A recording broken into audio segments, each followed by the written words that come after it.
I'd like to call this meeting to order. If we could please rise for the Pledge of Allegiance. I pledge allegiance to the flag of the United States of America and to the republic for which it stands, one nation, under God, indivisible, with liberty and justice for all.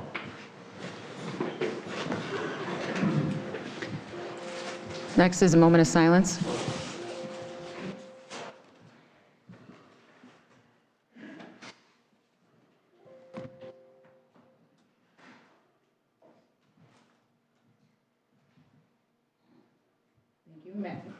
Thank you. Madam Clerk, please call the roll. Trustee Mason. Here. Trustee Reinders. Here. Trustee McNaughton. Here. Trustee Consolino. Present. Trustee Fialco. Present. Trustee Stylen. Present. Mayor Knightsky-Troicki. Present. Okay, next is community recognition, which I don't believe we have any for today. Is there any amendments to the agenda? Yes, there are from me. I don't know which way you want to start. Go ahead. If anybody else Trustee has it. Fialco, go ahead, you can begin. I'd like to move L6 and 7 to L1. Does anyone need a second for that? Yes. Is there a second? Second. Madam Clerk, can you please call the roll? Trustee Fialco. Aye. Trustee Consolino. Aye. Trustee Stylen. Aye. Trustee Mason. Aye. Trustee Reinders. Aye. Trustee McNaughton. Aye. Motion carries. Trustee Fialco, do you have any more amendments to the agenda? No, I don't. We do have something we want to remove from the agenda to table, but I'll wait till we get there. But Sure. the complication with that, though, is that we've got 3 items kind of covering the same thing, and we need, according to the email today, we need to basically table 2 and 3, and we could vote on 1, though. So I don't know how you want to handle that. You want to just wait till we get to each one? Why don't we wait till you get to the item Okay. to make things easier? Trustee Reinders, do you have something to amend? Yes, I would like to move O to after G. Is there a second? I'll second. Trustee Mason. Madam Clerk, can you please call the roll?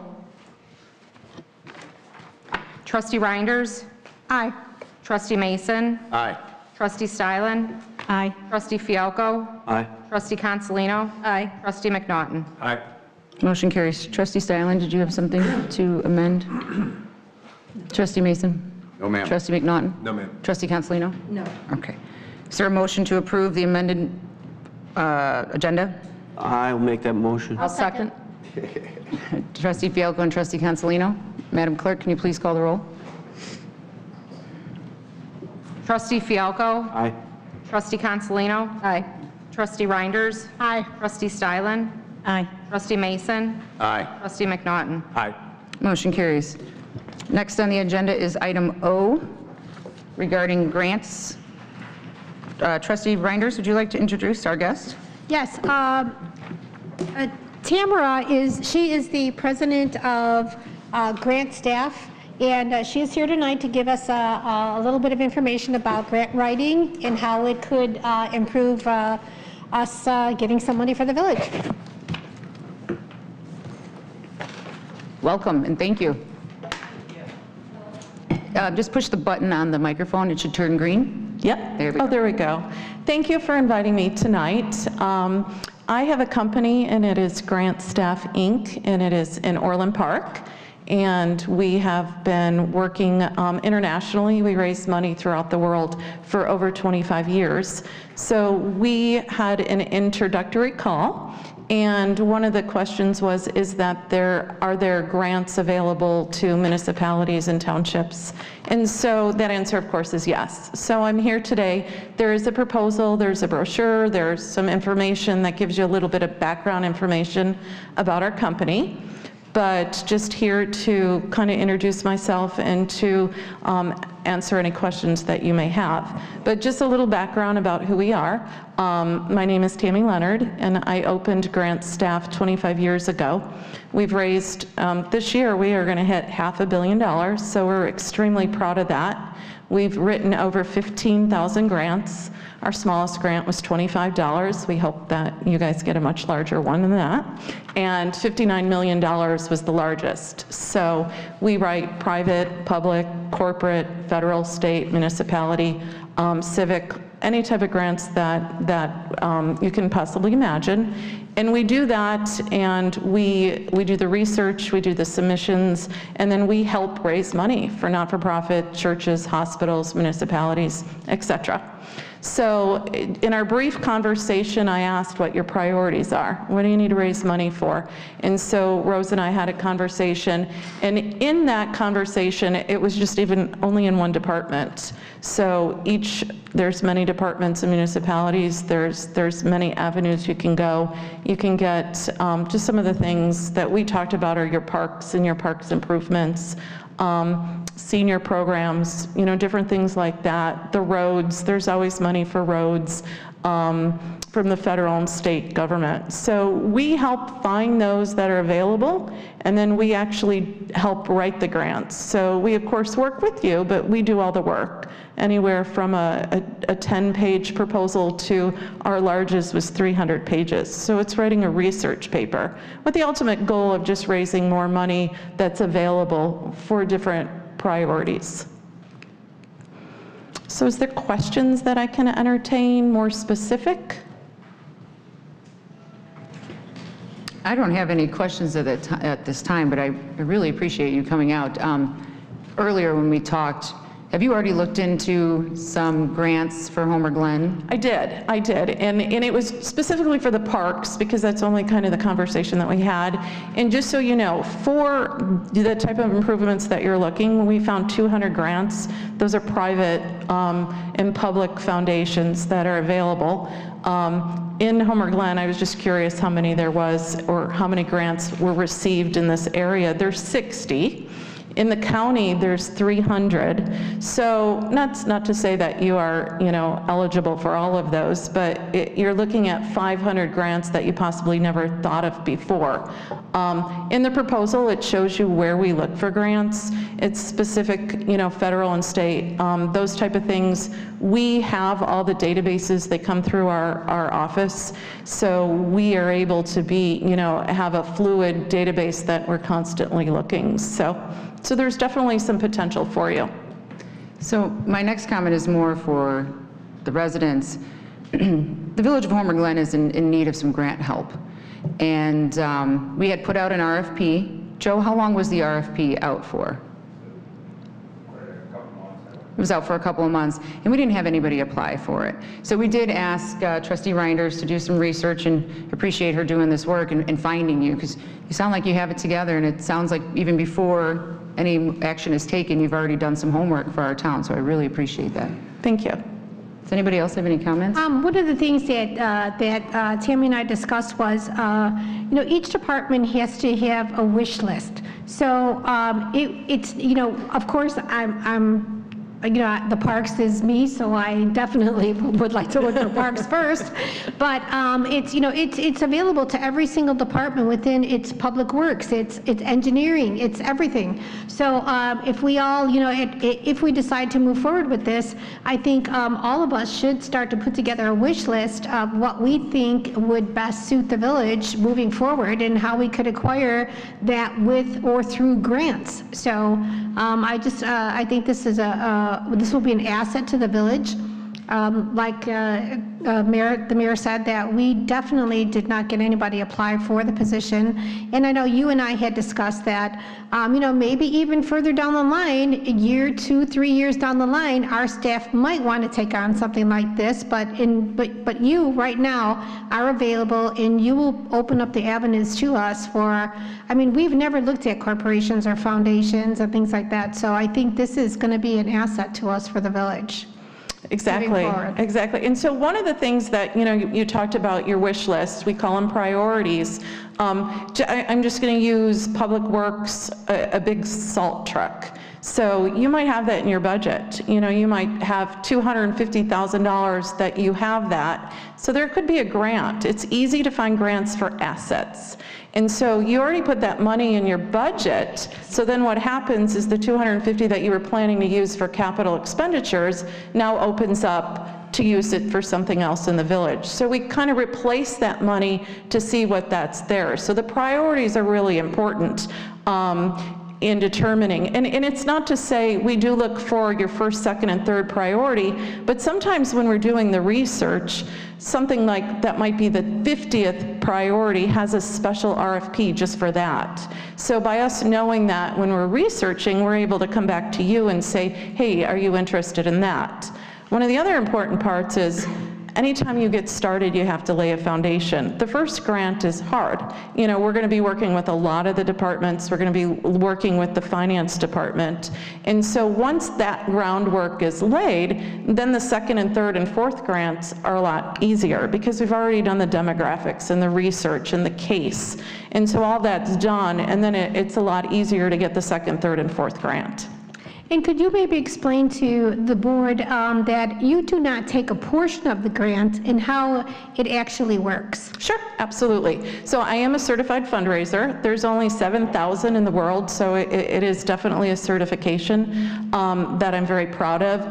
And it's unethical to take a portion of the grant. Now, I always tease and say if I did, I would be retired and in the Caribbean, but we charge by the hour. Whether or not you get a grant or not, it's upfront, you know the fee, there's no hidden costs. So we're not even considered a professional fundraiser according to the federal government or the state. We're considered professional staff.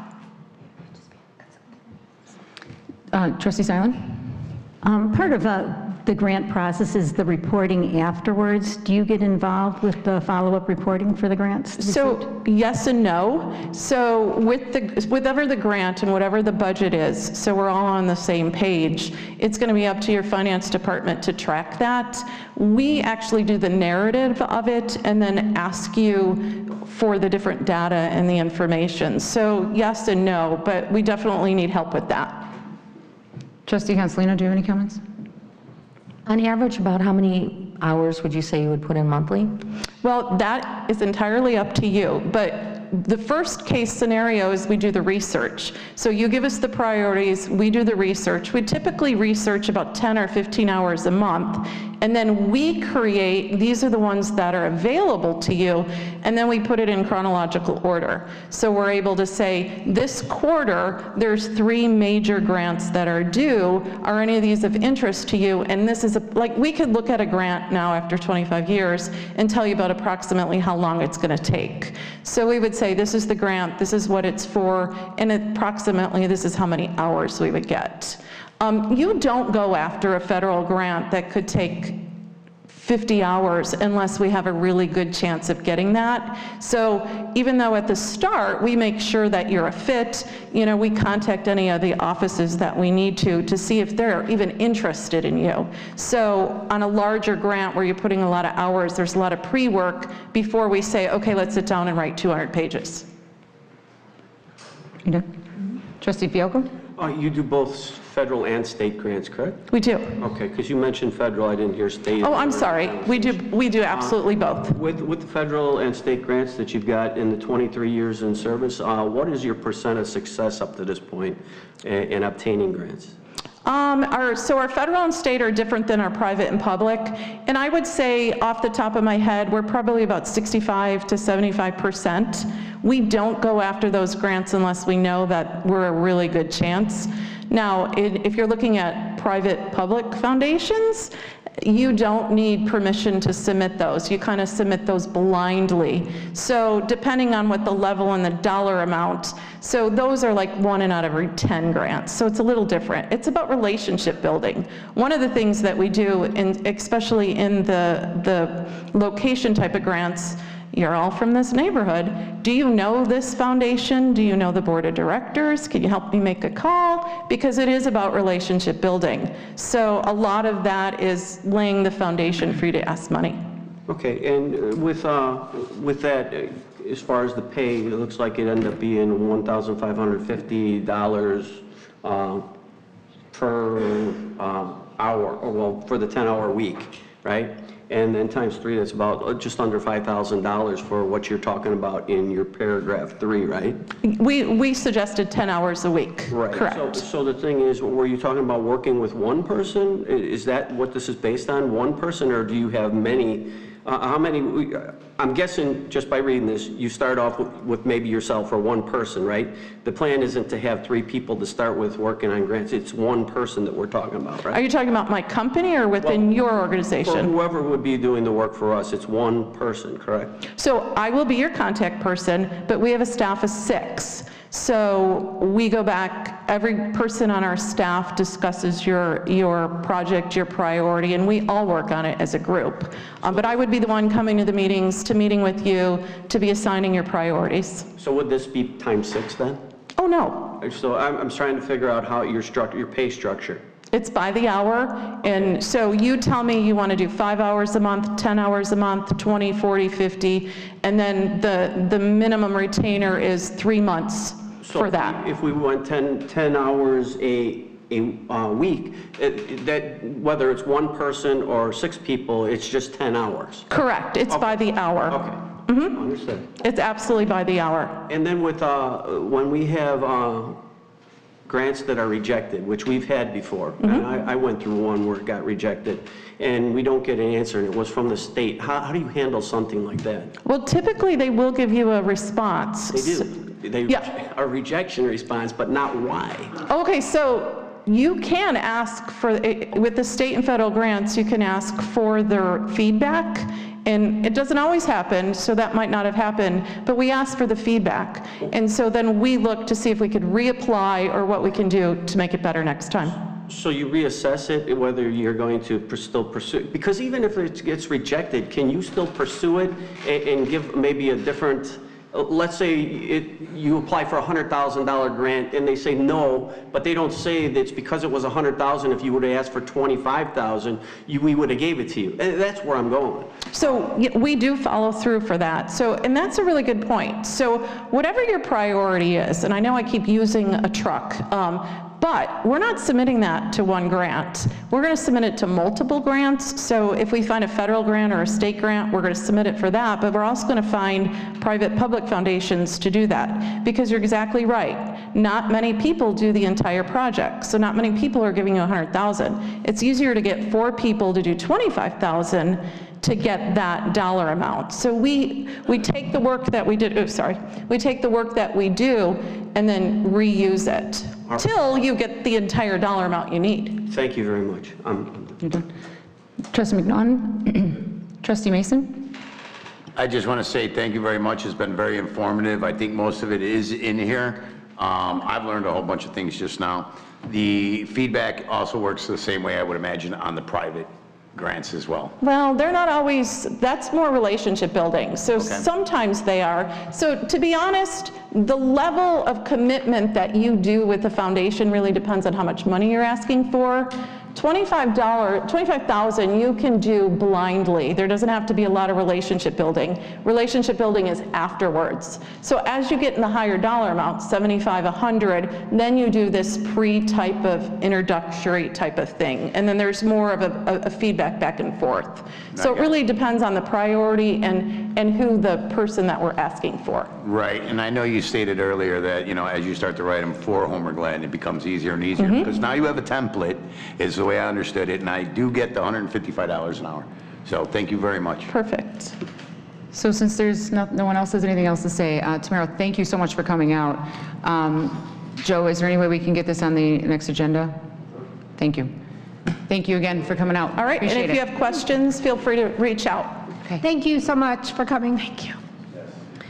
Okay, moving on to approval of minutes. April 26, 2023, Village Board meeting. Is there a motion? I'll make the motion. Trustee Mason, is there a second? I'll second. Trustee McNaughton, any discussion? Trustee Mason? No, ma'am. Trustee McNaughton? No, ma'am. Trustee Stylen? I just have one correction on page 7, the top, 4th line down. It should say $795,000. It just doesn't have the word thousand in there. That's all. Is there any more changes? Trustee Fialko? None for me. Trustee Reinders?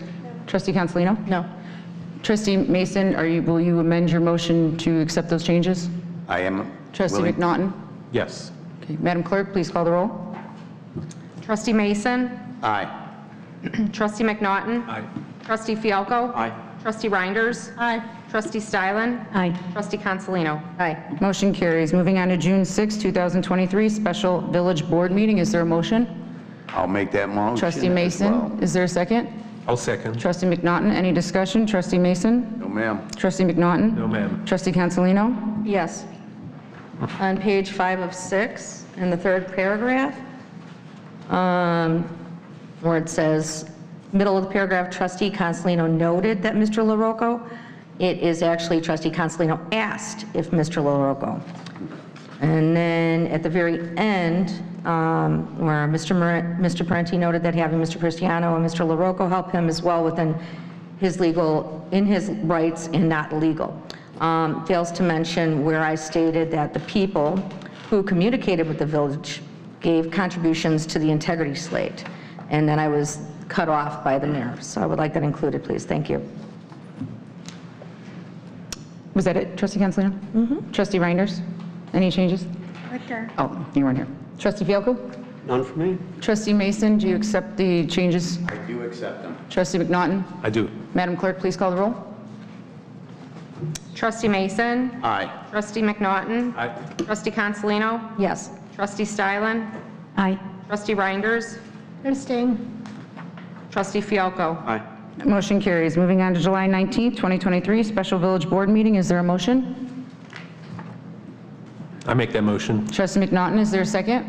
And I will second. Trustee Mason, any discussion? Trustee McNaughton? No, ma'am. Trustee Mason? No, ma'am. Trustee Stylen? No. Trustee Fialko? Nope. Trustee Reinders? Nope. Trustee Cancelino? No. Madam Clerk, please call the roll. Trustee McNaughton. Aye. Trustee Mason. Aye. Trustee Consolino. Abstain. Trustee Reinders. Aye.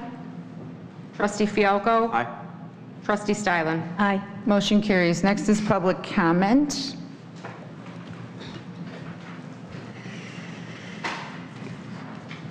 We ask that all comments be kept to 3 minutes, please. Thank you. The wonderful Lou Zemke. It's a matter of opinion. Good evening, my name is Lou Zemke. I've lived in Homer Glen for 13 years. I currently live at Marion Village Retirement Community. I am the commander of the PFC Michael C. Oliveri American Legion Post 2011. I know that most of the time people come to the podium, they either have a problem or a complaint. I have neither.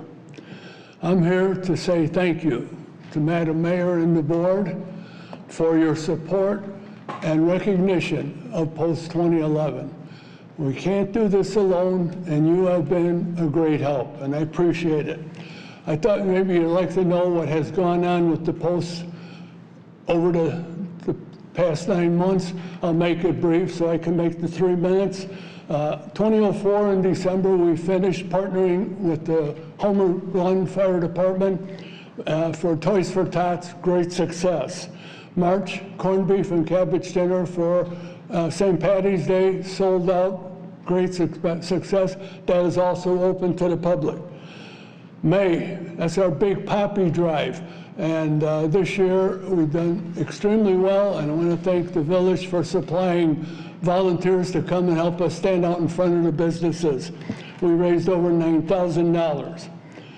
Memorial Day is, we end May with the Memorial Day program at Marion Village to honor all vets, men and women who have fought in the many wars, given their lives, their limbs, to make sure that we stay safe and that we can have things like this and go and do whatever the hell we want when we want. Worked with Marion Village on 3 bingos. They have that 3 months on Sunday. They also have 3 Sunday socials where we provide live music. This is all free. It's open to the public. We provide a color guard for the disabled vets at Cono Farm. We provide a color guard for the Homer Glen Stallion football team. And we provided a color guard for Summerfest on June when the veterans were acknowledge. We also rode in the parade. We finished off on Saturday, 30 seconds. September 16th, with a comedy night at Homer Glen. We had 3 comedians come. We had a buffet dinner, 2 drinks. Price was $40. It was a steal. We had no problem selling out. And I think next year, with a little help, we could maybe fill the joint and do even better. Let me end by saying I am always looking for new members.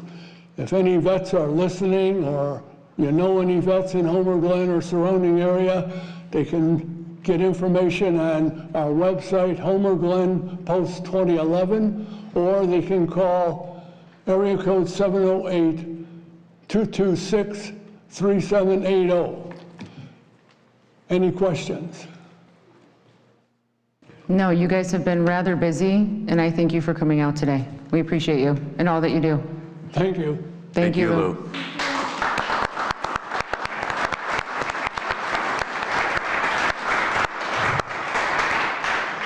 Mikey Smith.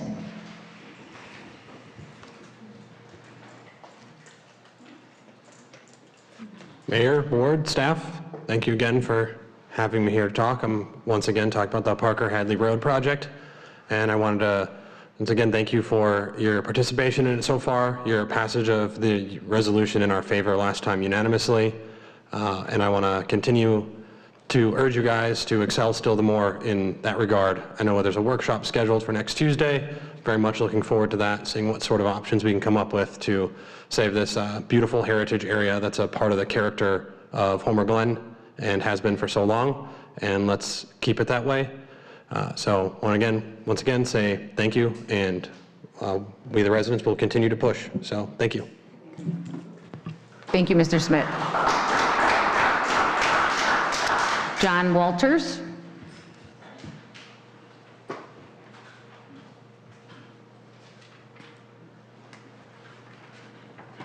All right. I wanted to start off with some good things first. I wanted to thank Lieutenant Taylor and his guys for doing the job that they do. Sometimes it's a thankless job, but they're keeping us safe here in Homer Glen. I want to I'm going to call out some of the staff members here that I have dealt with over the years. Melissa King, she's very professional. She knows her stuff. I want to thank her for it's always pleasant. Thank you. Debbie Stevens at Public Works. She's always pleasant when I call her.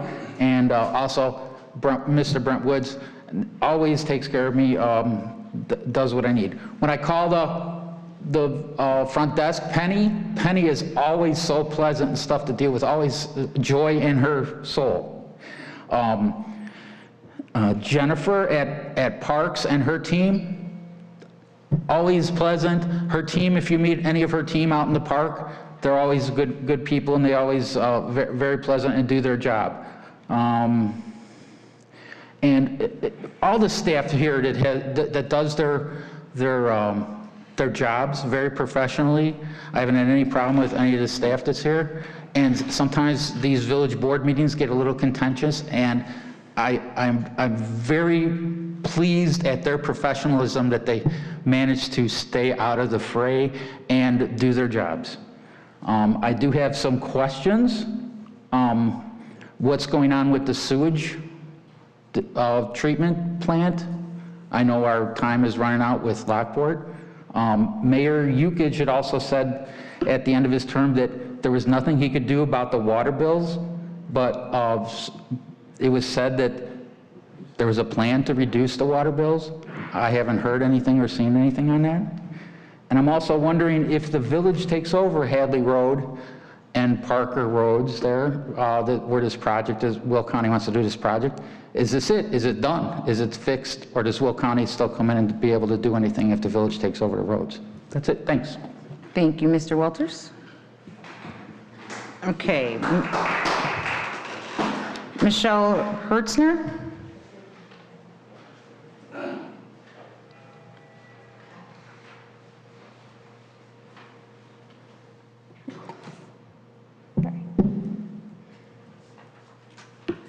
Hi, my name is Michelle Hertzner.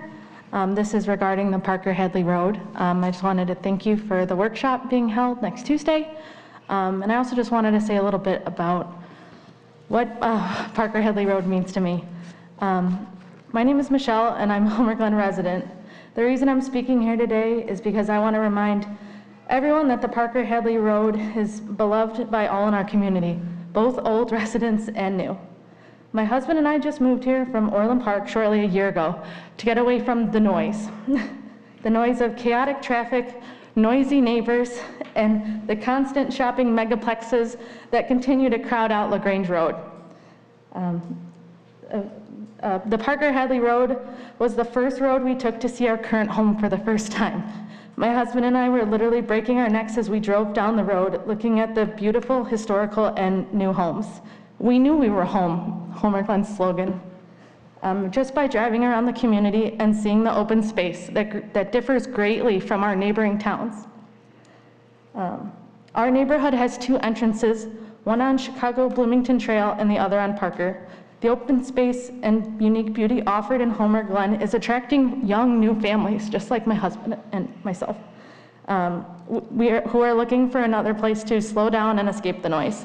The Homer Glen mission states verbatim that we will strive to maintain open space, preserve our unique rural character, and safeguard our natural resources, so please do that. Thank you. Thank you.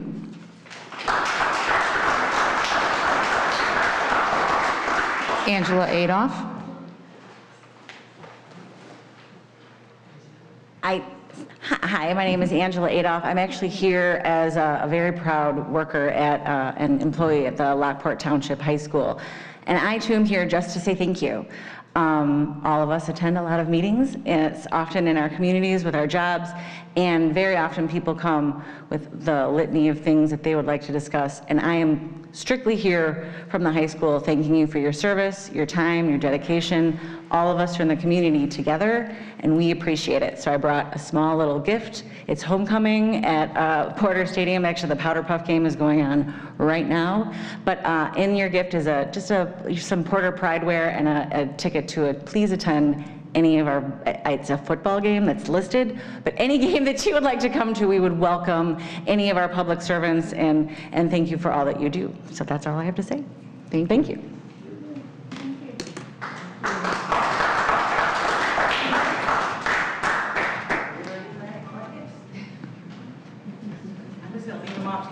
Sure. Mr. Bujan?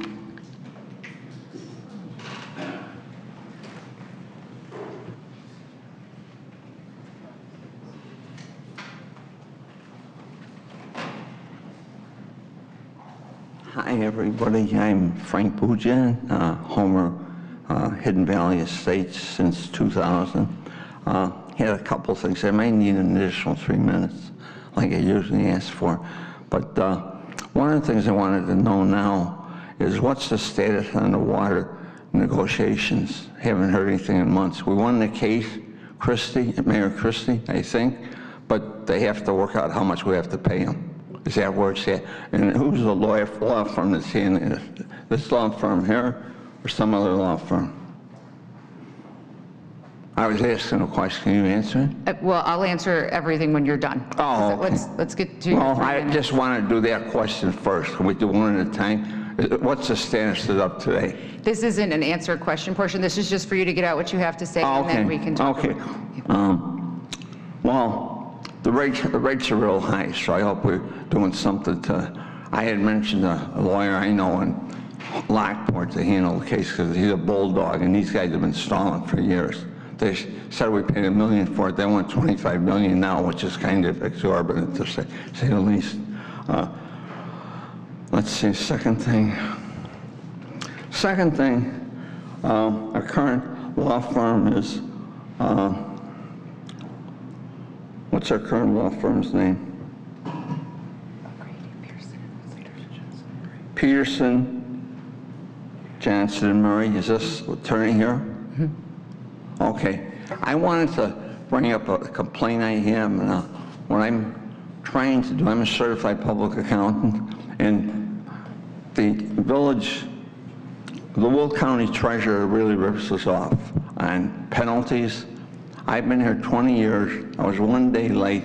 They have it on Memorial Day weekend. I had my check ready to go Saturday morning. September 1st was the first day it was due. September 2nd, everything was closed down.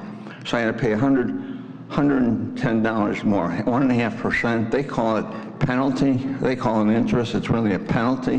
The IRS does penalties.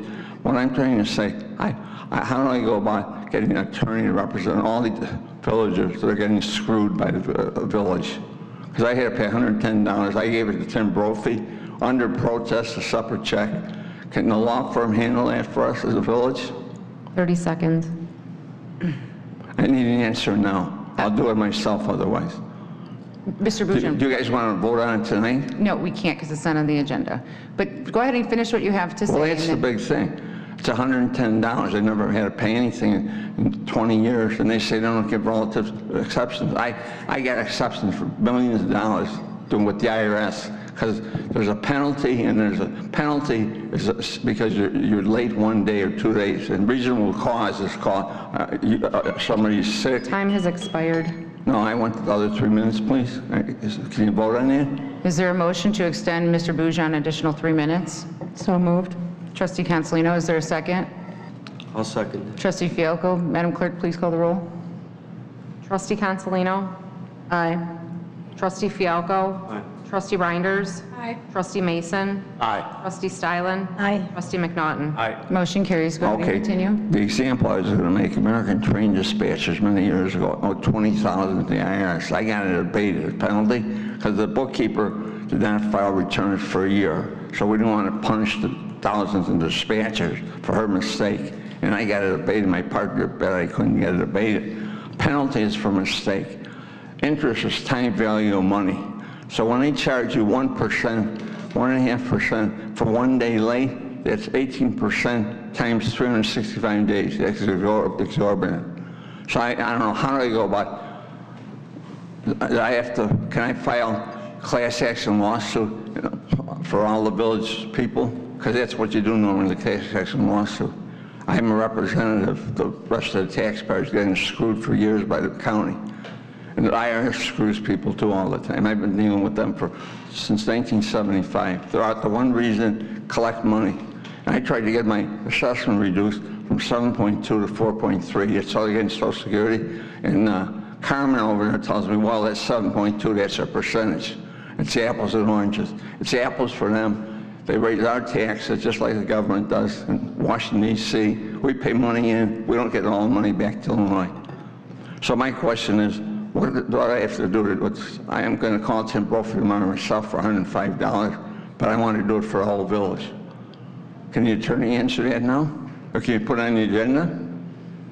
Mr. Bujan, again, this is just a time for you to speak, and then we can answer any questions. Well, can you guys vote on it tonight? No, we cannot vote on anything that's not What, on I the have to put agenda. something in writing for you? Here's what I would suggest. I would suggest that you call the village tomorrow and ask that in legal opinion, or send an email, and we can get back to you on that.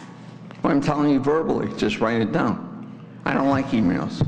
Okay, I'll write it down for you. Okay? Call me tomorrow. Okay, You I have will my do number. that. Thank I will you. do that. You're very welcome. Okay, thank you very much. All right, I'm you're just for the village saving money for taxpayers. So I only got a little Social Security, $13,000 a lot for my taxes. So I'm going back to work at 81. Thank you, Mr. Bujan. Heidi?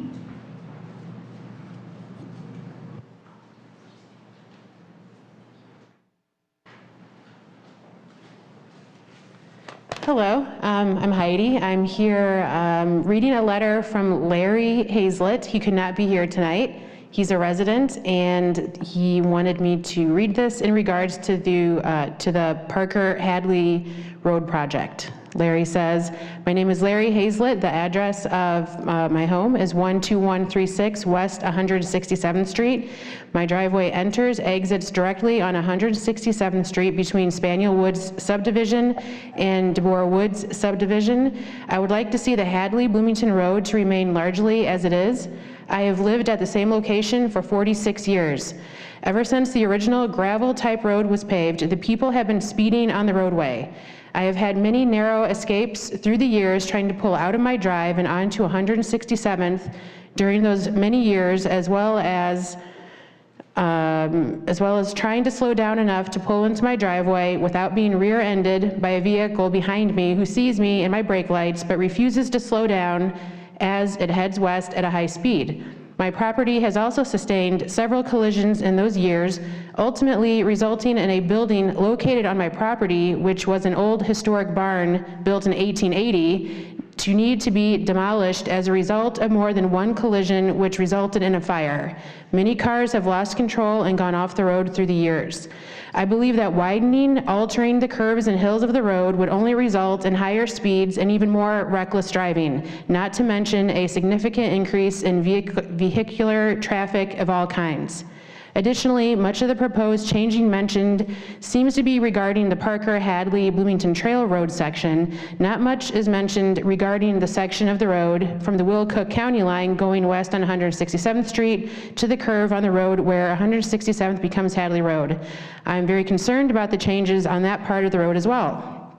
Finally, safety, safety, safety on the road is of paramount importance. The road needs much, much more traffic law enforcement. This is in bold and underlined. Whatever that takes, 5 exclamation points. It is my belief that equipment such as a stoplight at the Hadley and South Bell Road, more warning signage with blinking yellow caution lights at curves, guardrails in places on curves, lowered speed limit for the extent of the proposed corridor. 30 seconds. And people don't like it, then let them go back to driving on the new and improved 159th Street for that length east to west portion of their travels that they most likely used to use until the reconstruction of that road begun. Let us not forget that Hadley-Bloomington corridor is a residential roadway with many driveways on it.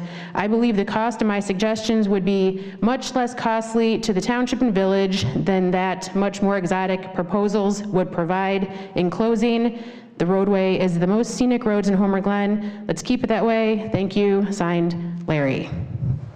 Here's a copy. Thank you, Heidi. Okay, that's it for public comment. Moving on to reports and communications from President and other officers. Interim Village Manager, Joe Baber. Yeah, just a couple things. Jersey Mike's open today. They're located in front of the Home Depot area over there along Bell Road.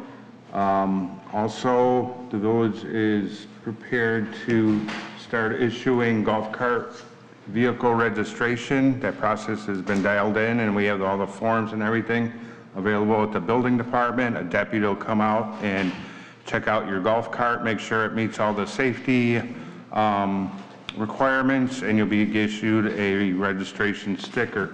Also, depending if L7 does pass tonight, we're prepared to start doing the mailbox permits as well. And that concludes my report. Thank you, Mr. Baber. Trustee McNaughton. No, ma'am, thank you. Trustee Mason. Yes, ma'am, I have a couple things. Mr. Bajorn, if I'm saying it properly, he asked me to mention the Out of the Darkness Chicagoland Walk, which is a walk with us to prevent the suicide. That is being held on Saturday, October 21st, 2023 at 9 a.m. in the Montrose Harbor of Chicago. You can register or donate at afsp.org/Chicago. He also provided a sign-up sheet, which I will give to Mr. Baber. If somebody would like to do that, we would appreciate it, of course. Another thing I would like to bring up is that September 18th, the Safety Act went into effect. Lieutenant Taylor has been all over it. I like to call it the no cash bond. We are a village that supports our law enforcement, and we believe that those who break the law deserve to face the justice, and our citizens need to and deserve to live in peace and security. I know it's only been 9 days since this law went into effect, and Kane County, I just checked on that the other day, they've had 30 cases already, and half of those repeat offenders have been released in all of 9 days. So I don't know if you have anything, Lieutenant Taylor, when it comes your turn to add to that. I want to end on a good note. Long Run Creek has had flooding problems for some time due to several residents. Mr. Brett Westcott has been working on it diligently. He's been on many Zoom calls, Mr. Dave Buckley, who's also a civil engineer, who's been instrumental in helping us, working through that with the Cook County side of the border here and the AG's office. They've removed some containers. We're making a headway. They have a new court date scheduled for October 11th. Brett and I have been on a few, I was on one that I made the other day. Brett attended one today, but we're hoping to get more closure with that very shortly, which will benefit the residents of Long Run Creek. Thank you. Thank you, Trustee Mason. Trustee Stylen? Thank you. First of all, I'd like to say hats off to the Environment Committee and the event staff for a nice stargazing event. The clouds got in the way of stargazing, but the owls on display by the Northern Illinois Raptor Rehab and Education were awesome, and the paper bag owl craft was a very cute activity, and I just wanted to say nice job for everyone. I really enjoyed being there. And then on September 16th, I manned a table on behalf of the village at the Senior Expo. It was a nice event, and a big thank you to the township and the volunteers who made that event possible. At our table for the village, I handed out a variety of information: resident handbooks, trail maps, village maps, yard waste and stickers, no soliciting decals, and an event flyer. The visitors to the table were also asked to complete a 5-question survey, and I collected 42 completed surveys, and I would have collected more, but I ran out of copies. So the results have been tabulated, and they will be combined with the results from the same survey that staff collected at a senior bingo event at St. Bernard's last week. After the results from these 2 surveys events are combined, a copy will be distributed to the board. And I can say that the #1 business that the seniors wanted to see is nice family restaurants. And I also received many comments from the visitors that were stopping at the table. And the most frequent type of comment that I heard was how much they loved Heritage Park, and they think that Homer Glen is beautiful. And I also had the bulletin board showing the Community in Nature and Harmony award winners, which I'm sure helped showcase our beauty as well. So thank you for the staff that put together that board. My hope is that the Community Development Committee will conduct more of these types of surveys and serve as an ear for what our residents and businesses want to say about their desires for our community, and that we can also serve as a resource for sharing information about the village with our community. The Community Development Committee is also working with staff on ideas for this year's Homer for the holidays. One component of the event is to have some craft vendors placed in a tent. If you would like to be a craft vendor at this event or know someone, please contact the events department at Village Hall, and information may also be found on our village website. The next Community Development Committee meeting is Thursday, October 12th at 7 p.m. It's going to be here in the community room. We will have several individuals coming that are considering joining the committee, and I invite anyone interested in joining the committee to come to the meeting, or please contact me through Village Hall. Thank you. Thank you, Trustee Stylen. Trustee Fialko? Yes, thank you. Wednesday, October 4th, 2023, at 5:30 p.m. will be the next Homerfest meeting, if you'd like to attend that. The other thing I'd like to mention, because it gets put into the consent agenda, and not everybody knows, we know how certain other entities are operating under how much money. As of July 31st, 2023, the village has $41,593,158. So I think that's important for everybody to know once in a while where we're at. And that would be it for me. Thank you. Thank you, Trustee Fialko. Trustee Reinders? Good evening, everyone. Just a couple things. Just wanted to let everybody know that the Parks Committee is now going to be meeting twice a month. We will be meeting on the first Friday of the month and the third Monday. On the first Friday, we will be meeting at 9:30 in the morning, so you are all welcome to attend. And on the third Monday of the month, we will meet, I can't talk today. We will be meeting at 4 o'clock in the community room.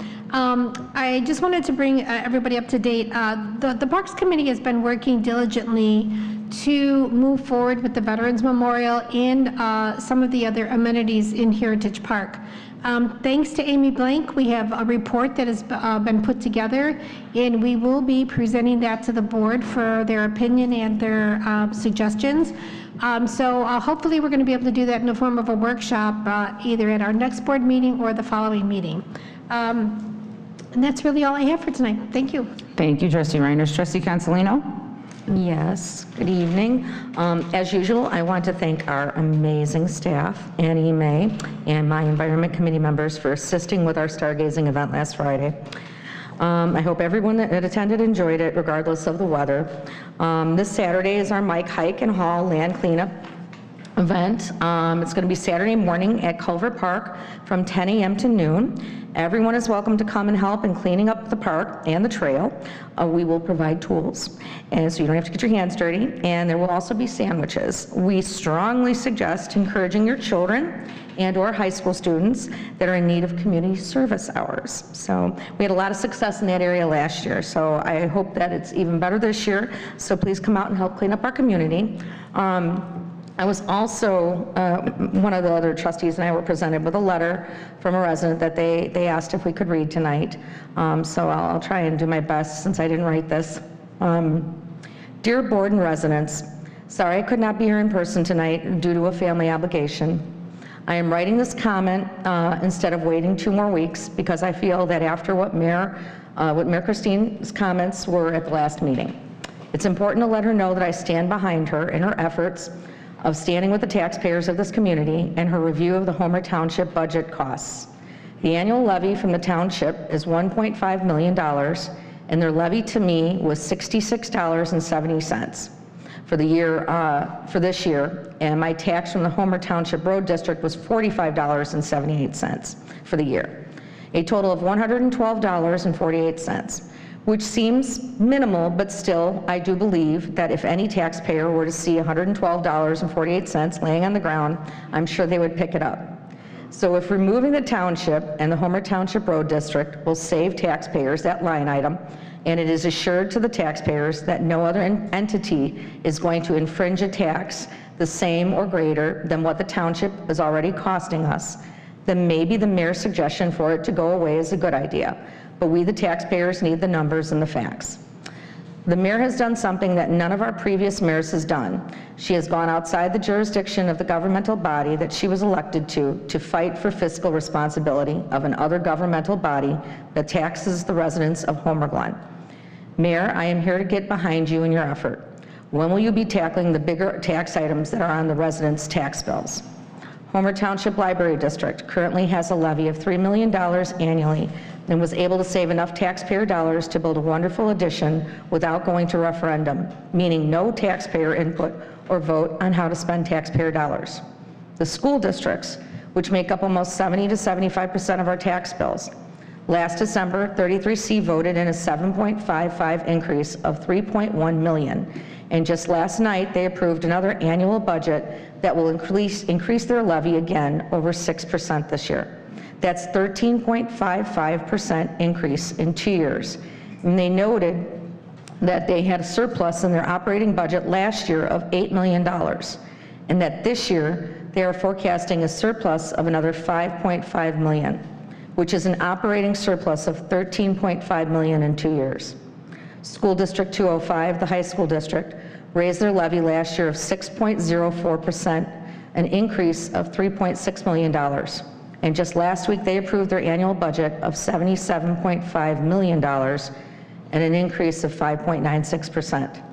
I would like to add that the 3 205 school board candidates that were supported by the HCRO voted no to this. However, the budget still passed with a 4 yes and 3 no's. Please note that the auto workers in our nation are currently on strike because they haven't received an increase in over 8 years, and that the average citizen in our country receives a cost of living increase between 1.5 and 3% annually. Mayor, now that you have set a precedence in tackling overtaxation by other governmental districts to our residents, I couldn't be more excited. Please know that all of these governmental districts hold open public meetings when they pass their levies and their budgets, and I can't wait to see you there and hear you fight for the taxpayers of our community. Also to the board members that have never attended these budget meetings at these school boards. These meetings are open to you as well. Let me know and I will save you seats.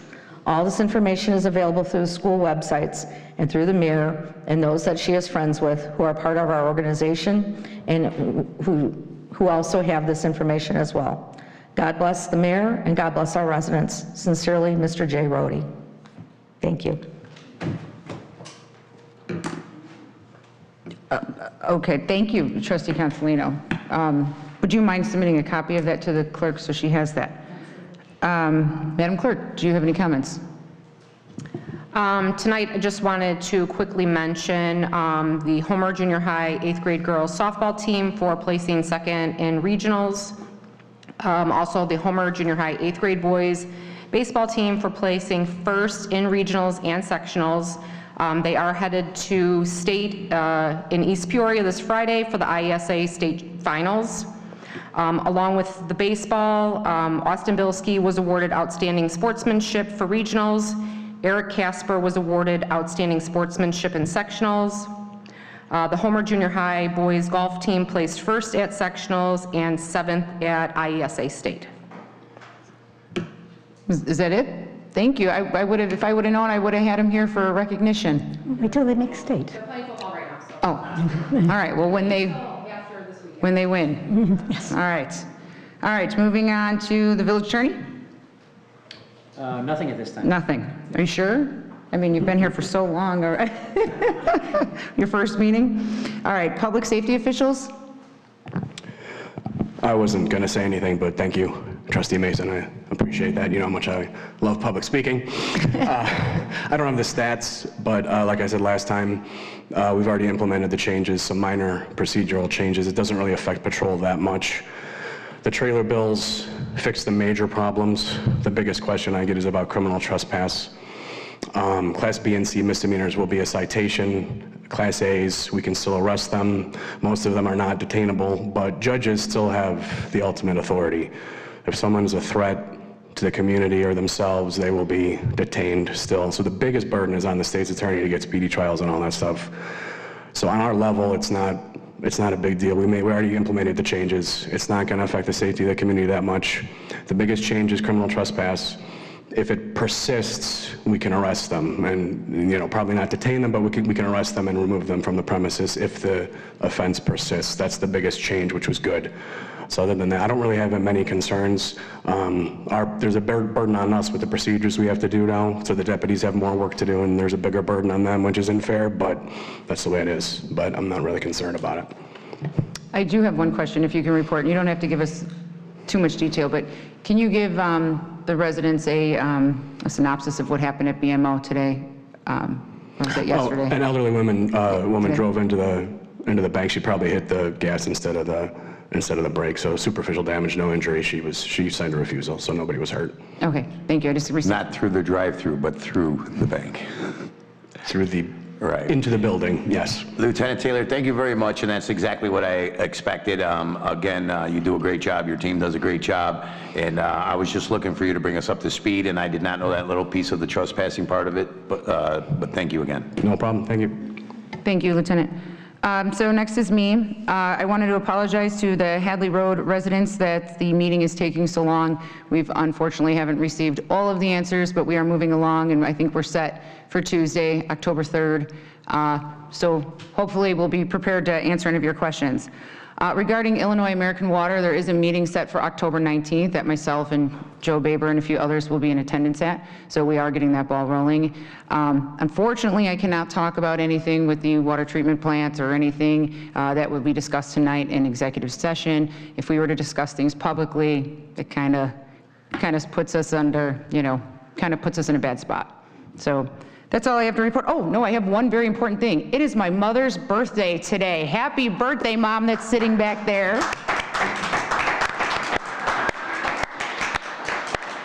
She's gonna yell at me later. Sorry, Mom, love you. All right, moving on to consent agenda. Consider for approval accounts payable for period of September 15th, 2023 through September 28th, 2023 in the amount of $458,810.26.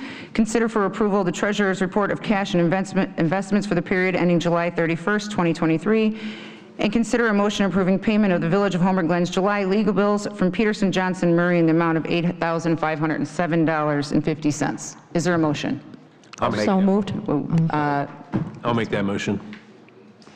Trustee McNaughton and Trustee Consolino. Second. Now, I know there's no discussion, but for the record, I was under the impression that we asked for item 3 to be removed. Always pulled out. Thank you for, thanks, I'll finish that. If we could just remove it from the consent agenda from now on, I think that was asked a couple of times. So I don't know if we can amend the agenda now. I don't think we can. Can we? Not after it's approved. But the thing is, are you saying, based on what we said at a previous meeting, Trustee not that anybody Consolino- wanted to take it out today, though, Trustee right? Consolino requested that the attorney bills always and forever be removed from consent agenda. Right, not something that somebody wanted tonight.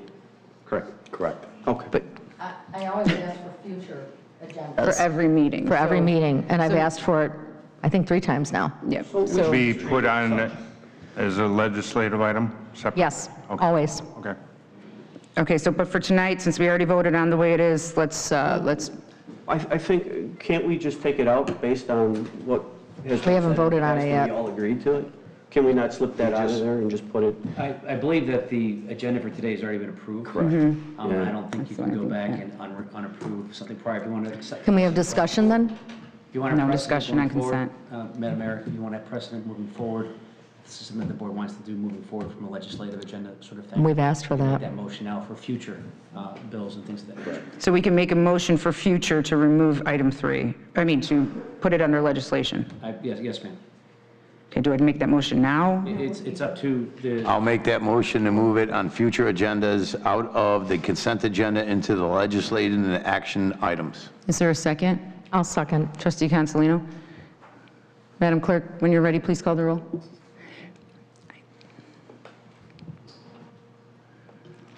Trustee Mason? Aye. Trustee Consolino? No. Trustee Fialko? Wait. Aye. Wait, just for clarification, we're voting to take for future to remove that item out of consent agenda and move it to legislation. That is what you asked for. Consent agenda. How do I? You say I aye. take that back, no. I'm just making sure formally Yes. the same. Okay, I can take it back, aye. Trustee Fialko? Aye. Trustee McNaughton? Aye. Trustee Reinders? Aye. Trustee Stylen? Aye. Motion carries. Going back to the consent agenda, who made the motion? I did. Trustee you did? McNaughton, who made the second? Second. Okay, Madam Clerk, please call the roll for the consent agenda. Trustee McNaughton? Aye. Trustee Consolino? No. Trustee Reinders? Aye. Trustee Stylen? Aye. Trustee Mason? Aye. Trustee Fialko? Aye. Motion carries. Moving on to L6, consider for approval ordinance number 23-057 and ordinance rescinding ordinance number 23-042. Is there a motion? I'll make that motion. Trustee Fialko, is there a second? Aye. Second. Trustee Consolino? Trustee Fialko, do you have discussion? No, just that Joe Baber and I went through this, and just to make some corrections and clarifications in number 7, this is just taking away what was done before to make the corrections under L7. So that's all I have to say. Thank you. Okay, Trustee Consolino? Now, is this the one that had the text amendment that got changed? I'm sorry. Or no? I've got the wrong thing up. No, this is the one, if you... Go ahead. It's just because the numbers weren't in the original one properly, and we had two separate things. Okay. That didn't get more of a blended properly housekeeping. under the ordinance numbers. This So is more of a Joe and I housekeeping. went through We're it, on it's been L6. corrected, and it's good for 7. We're actually on L6 right now. Right. Okay, I understand. okay. Okay, thank you. Trustee Reinders? Aye.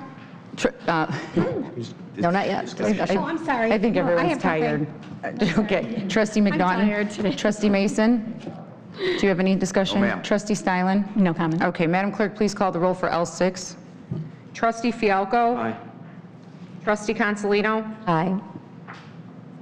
Trustee Reinders? Aye. Trustee Stylen? Aye. Trustee McNaughton? Aye. Trustee Mason? Aye. Motion carries. Moving on to L7, consider for approval ordinance number 23-058, an ordinance amending sections 92-72 permits and 92-73 mailboxes of Article 5 of Chapter 92 of the Code of Ordinances. I'll make that motion. Trustee Fialko, is there a second? I'll second. Trustee Reinders? Trustee Fialko, do you have any discussion? Well, I think it's Article 4. Oh, I said 5, 4. But I can't read not those that numbers. makes much of a difference. Joe and I went through this, and because of the square inches that they were talking about before, and because we have two parts of it that needed to blend kind of together under the ordinance, this is the corrected version by the law firm Peterson, Johnson, and Murray, and I think we're all in agreement that it fits for the need that we were looking for. Thank you. Trustee Reinders? I have nothing. Trustee Consolino? No. Trustee McNaughton? No, ma'am. Trustee Mason? No, ma'am. Trustee Stylen?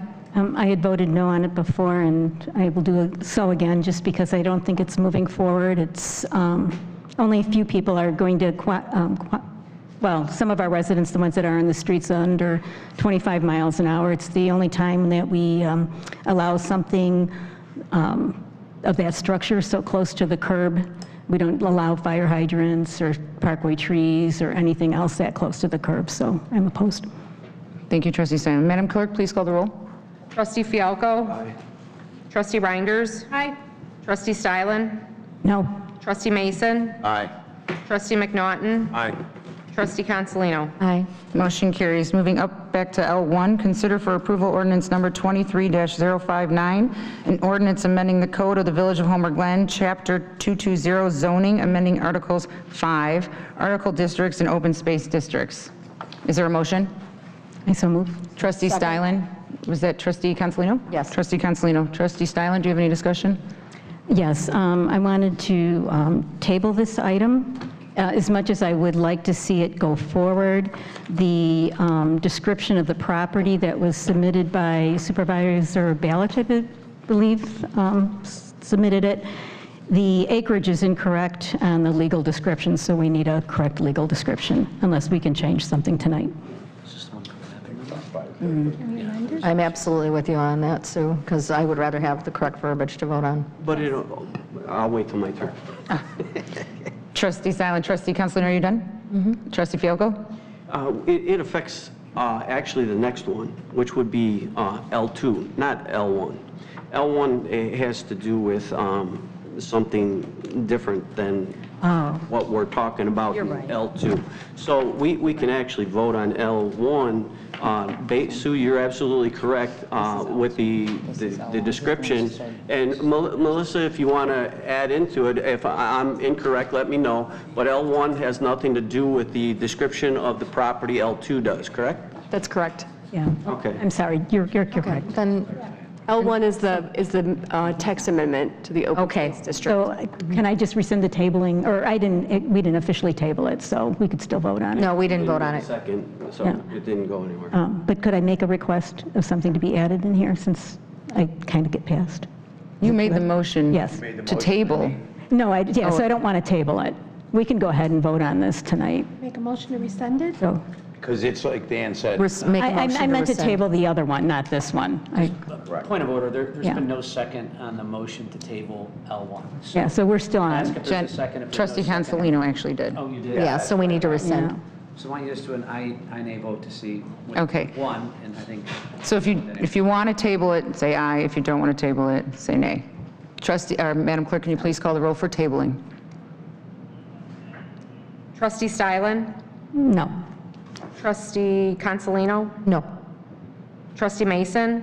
Nay. Trustee McNaughton? No. Trustee Fialko? No? Trustee Reinders? Nope. Okay, now is there a motion for approval? Ordinance number 23-059, an ordinance amending the code. Already had No. that motion and second. To get to the motion to amend, you had that already. And now, who made the motion and the second for L1? So Sue and I. Sue then went to Well, I amend said, it, so we I had to amended have- it when I made the motion originally, so. Okay. But we can. If I could just run the meeting from here on, it would just clarify a lot of confusion. So I am just going to read the motion again and have you guys vote on considering approving it. Yeah, okay? That would just be easy. Well, that was the confusion, though. Okay. Well, consider for approval ordinance number 23-059, an ordinance amending the code for the Village of Homer Glen, Chapter 220, zoning, amending Articles 5, agricultural districts and open space districts. Is there a motion? I'll make that motion. Trustee Mason, I'll is there a second? second. Okay, Trustee Reinders. Trustee Mason, do you have any discussion? I do not, Madam Mayor. Trustee Reinders. I do not. I just don't think that, I don't see any problem with us allowing farming on our open spaces. Thank you. Trustee Fialko? Yes, I have to ask one question. I have no problem with farming on our open spaces, those that are designated as OS1. But Melissa, I need some confirmation as to if somebody can farm on it, does that give somebody, if that's got A1 on it for agricultural one, to do the farming, does that also include where somebody could then open up some other type of activity that would fall under A1 without getting a PUD? Like, can somebody come on here onto the properties and run another pumpkin farm? Or would you have to do something with a PUD to be able to do that? What I'm trying to focus on is we only want to restrict it to only agricultural, right? So, point of order at this. Is your microphone? There you go. I think so. Point of order at this time. Trustee Fialko, if you can address the question to the chair, and the mayor will farm it out to staff to provide a response. Okay. You heard what I said. Could you please ask? Melissa, would you like to respond to that? Sure. I actually might need some clarification, but I think you asked about A1 agricultural districts, which the allowances in that district, whether it be permitted uses or special uses, are only for ag, only for A1. So what you're looking at on the screen is the current open space district allowances for permitted uses and special uses, and the things that are listed here are what would be allowed for those properties that are zoned into this district. You cannot take an A1 property and are you concerned about some of the uses that are allowed in A1 to be allowed here? Uses besides what's in, other uses besides what's in print. Well, I think what the attorney's trying to say is that all questions are supposed to be addressed to me. Yeah, and then, I know, I mean, I but get come that, on. but, well, if Melissa didn't want to speak, she didn't have to. But, Dan, Yes, ma'am. what was your second question? Melissa asked for clarification. She then came back with a response, and I'm saying, okay, does that actually allow other things other than farming, which under A1? Would it allow a business to come in, like another pumpkin farm, to take that property and operate on it without a PUD or anything that would govern what goes on in that property besides agricultural and the A1 status? I don't believe that is, I don't think that's possible, because farming is farming. If you were to have a business, you would need, like you just said, a PUD. You would need a special use, correct? I think I'm confused on the question. So basically here, what because Trustee I think, Fialko... are you I guess... This is what Trustee Fialko is asking. He doesn't want like a Kono's type of business or Bankston's type of business to be run on one of our open space properties. Correct. That's what he's asking. I mean, I think it's a little bit like splitting hairs and to some degree, because I think even Bankston's is not really considered just farming anymore. It has definitely, the land use is complex there, so much so that it dictates the need to have a PUD to control that overall. And so I think in here, we're talking about farming crops, it's not running an agribusiness business. So those things are not, what you're asking for would not be allowed, no. Thank you, Melissa. Thank you very much. I lost track. Now, Trustee Stylen? Yeah, I would just like to amend this if I could and add, in addition to the farming, add dog parks, because at some point we might have a dog park on open space, and while we're setting up a description, rather than have to come back to it later. Trustee Mason, you made the first. No, I'm not against the farming, and I'll just stay right there. I'm not against it, and yes. But Trustee Stylen is asking you to amend your motion to allow dog parks. Okay, I'm sorry. Yes, I don't see why not. It's an open space. Madam Clerk, can you tell me who made the second? Trustee Reinders, are you willing to amend your second to allow dog parks? No. Okay, the amendment fails. Well, doesn't pass for lack of a second. You have nothing else to add, Trustee Mason? No, ma'am. Trustee McNaughton, do you have anything else to add? Madam Clerk, please call the roll. I didn't get any discussion on my end. I thought you were the second person that spoke. I apologize. Trustee Consolino? No. No, I think the idea what Trustee Fialko was trying to state was we want to protect it, make sure that it stays open space. That was the intent from the beginning. I'm in favor of that. I know that he is. When it comes to the dog park, as much as I love dog parks, I don't think that's a good idea because then you're opening it up to some type of construction, whether we had to put parking there, fencing there. Well, the Forest Preserve has it. I'm sorry, Mr. Balich, you're not allowed to approach the dais. I know it failed, but I would be opposed to changing it from, I'm okay with agriculture, not okay with dog park, but that's already rectified, so thank you. I apologize again for skipping you. I thought you were the second one that spoke. Has everyone else had a chance to speak?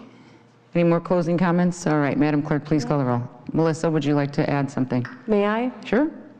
I'd like to point out that number one in the open space district that has already been established is a public, quasi-public governmental recreational facility, including parks, playgrounds, swimming pools, play fields, trails, sports activities, amphitheaters, camping areas, picnic, boating, fishing, golf courses, and accessory uses such as related parking. I just want to point that out. This is how this district was set up originally, and these things that you're talking about, I think calling out a dog park may be splitting hairs. I think your point was because they already have a dog park in the mix of assets for the township, and maybe we would one day. I think if a zoning official was looking at this, whether it be myself or someone else, that we would probably lump that under just parks, potentially anyways. I'm just clarifying, so there's no confusion. Thank you. Madam Clerk, please call the roll. Trustee Mason? Aye. Trustee Reinders? Aye. Trustee Consolino? Aye. Trustee Stylen? Aye. Trustee McNaughton? Aye. Trustee Fialko? Aye. Motion carries. Moving on to L2, consider for approval ordinance number 23-060, a request for zoning map amendments to rezone the subject property from E1 Single Family Estate Residential District to OS1 Open Space District for certain real property located at PIN 160511400250000 in Homer Glen, Illinois, commonly known as the Welter Farm, HG 2319-A. Is there a motion? I'll make a motion. Trustee, Second. Trustee Fialko and Trustee Stylen. Trustee Fialko, do you have any comments? I'd like to make a motion to table this based on the email we received today with the description of the property, and it needs to be relooked at. And I'm guessing that this will also take in number 3, but we'll wait till we get there. So I'd like to make the motion to table L2. Trustee Stylen. Okay, can you please ask Melissa King how long we should table this for? Is it to the next meeting or? Melissa, do you care to respond? The recommendation from staff and also the applicant is to the next meeting, which would be the 11th, October 11th. Okay. Trustee Stylen, would you like to amend your motion to table? I need a second. That's what I'm asking. Right? Oh, she's second. Okay, I'm sorry. Okay, so okay, I amend my second. You amend your second. Now I'm going to second his tabling. Yes. So do you have any comments? Just that the description, this says 10 acres, and we were going to be voting on something that was 40 acres. Trustee Mason, do you have any comments? Yes, when it says the property size as, just like Trustee Stylen states, it shows 40.3 acres, so the description is wrong and probably needs to be amended before we vote on it. Trustee McNaughton? No. Trustee Consolino? No, I prefer to have the proper text. Trustee Reinders? I feel the same. We have to have the correct verbiage. Okay, Madam Clerk, please call the roll for tabling. Trustee Fialko? Aye. Trustee Stylen? Aye. Trustee Mason? Aye. Trustee Reinders? Aye. Trustee McNaughton? Aye. Trustee Consolino? Aye. Motion carries. Moving on to L3, consider approving a fee waiver for the Homer Township subject property located at PIN 16051140000250000, commonly known as Welter Farm. Is there a motion? I'll make that motion. Trustee Fialko, is there a second? I'll second. I already did. If you guys could wait till I ask for a second so I can hear, that would be great. So trustee Fialco made the first, trustee Consolino made the second. Trustee Fialco, do you have any comments? I'd like to make the motion to table this along with 2, and we'll do both of them at the same time. Again, if you could ask Melissa King when the next day for this to be seen. I believe she already stated October 11th at the next meeting. That was for L2, though. They're going together. I'm making sure we It dot. would be the same date. It would be the same day. Thank you. Was that it, trustee Fialco? Yep. Say something with regard to this one? Yes. If the board so chooses to act on this, I think you can without worrying about the legal description. And when I say that, when we handle planning and zoning cases, we take fees ahead of time, and there's not refunds if, say, something were to happen and an item gets denied. The fee is going to exist no matter what. So, Just share it, yeah. so what you're suggesting is that they can still approve this? You could still approve this. Because it's waiving the fee for this property? Correct. Okay. Trustee Fialco? So if I understand this correctly, the fee already applies no matter what, whether we table the other one or not. That's new information. So if I rescind my motion to table and the second is removed, then we can go to voting on this because it really won't change anything. And I thank you for explaining that because that is the first time I've heard it explained that way. So I will rescind my motion to table L3. Trustee Consolino? Yes. I'll rescind. Second on that one. Okay. Yeah, there was a second. All right, so we rescinded the tabling? With the motion. Yes. I don't know Okay. who the So second now, was. trustee Consolino, so now we are back to the original motion. Is there any more discussion on the original motion of waiving the fee? All right, Madam Clerk, please call the roll. No. This is just to vote. You're calling the vote. To approve. Trustee Fialco. Aye.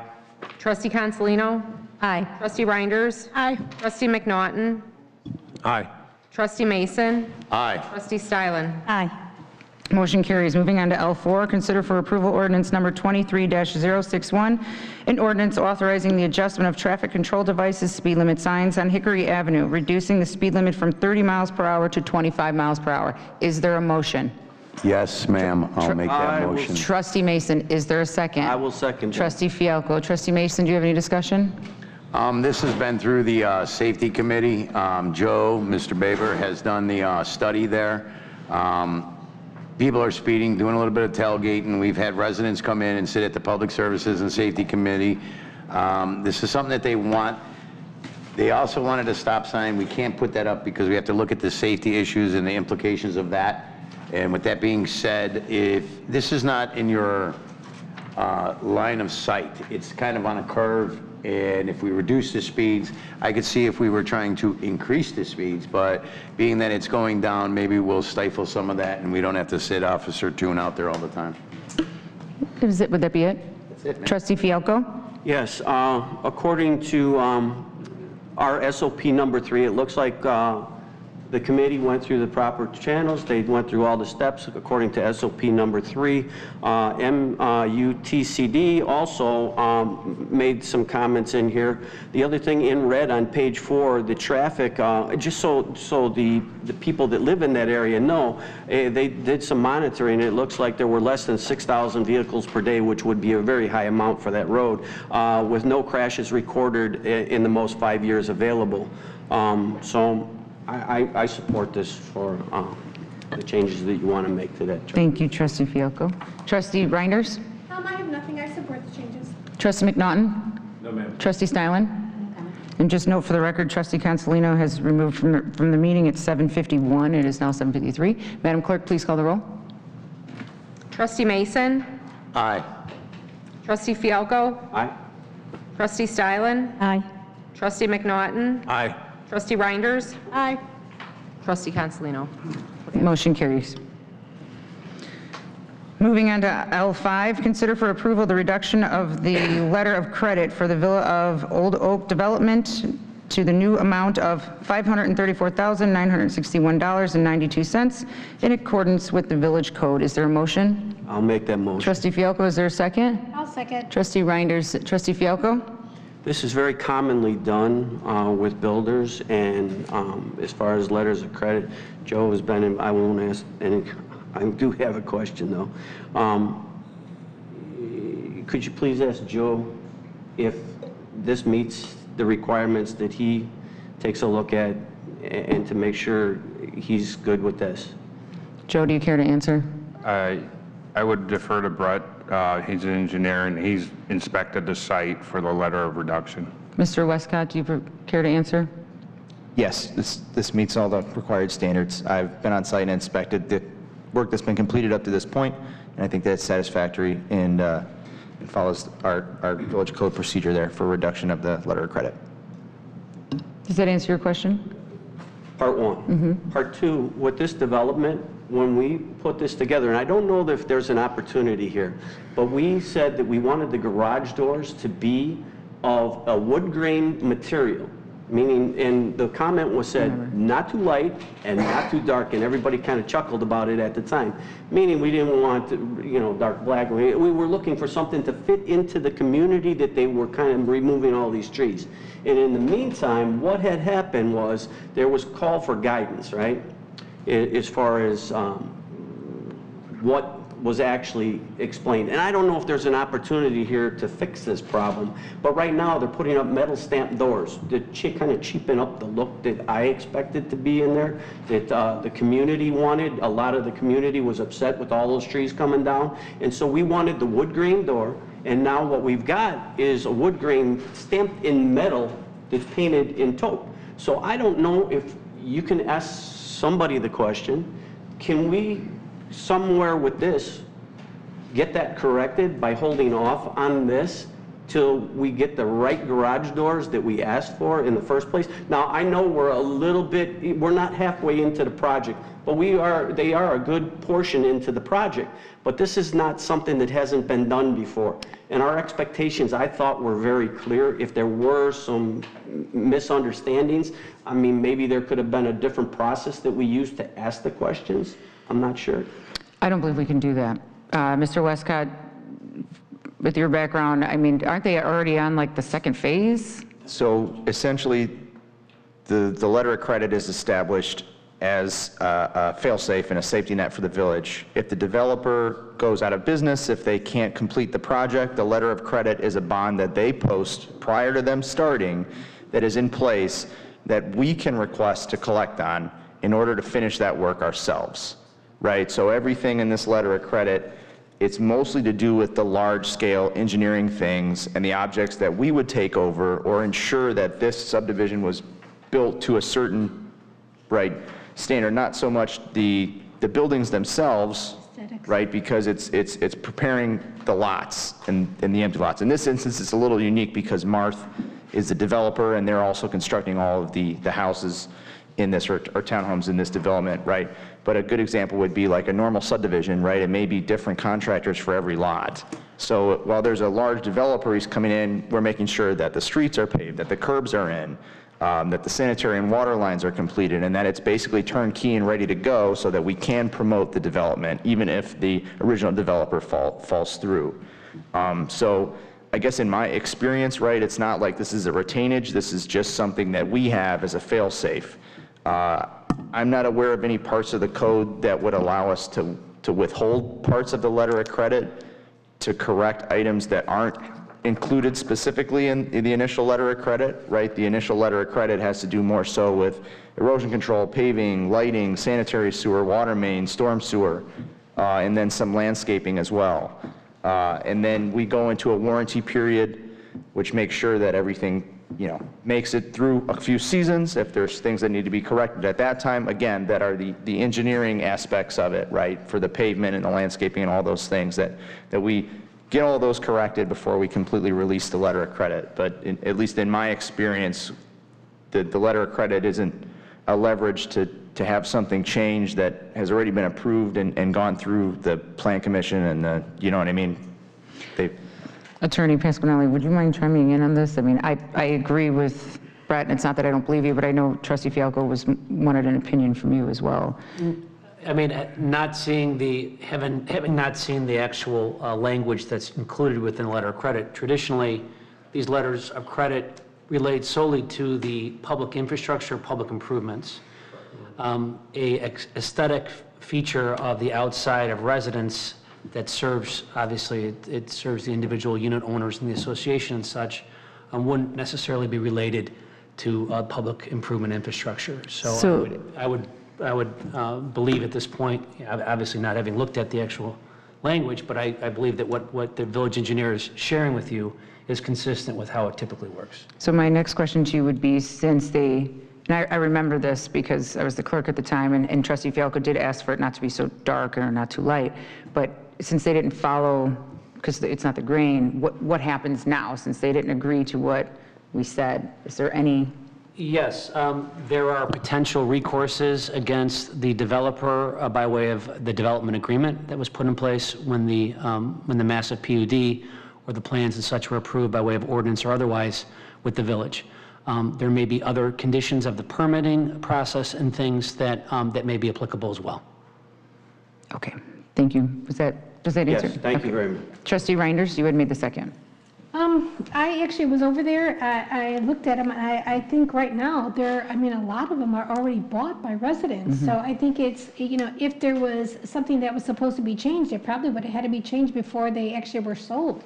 There's signs all over some of the units themselves that say, do not trespass, this is private property, private owner, blah, blah, blah, blah, blah. So to go back now, I don't know if that's going to even be feasible.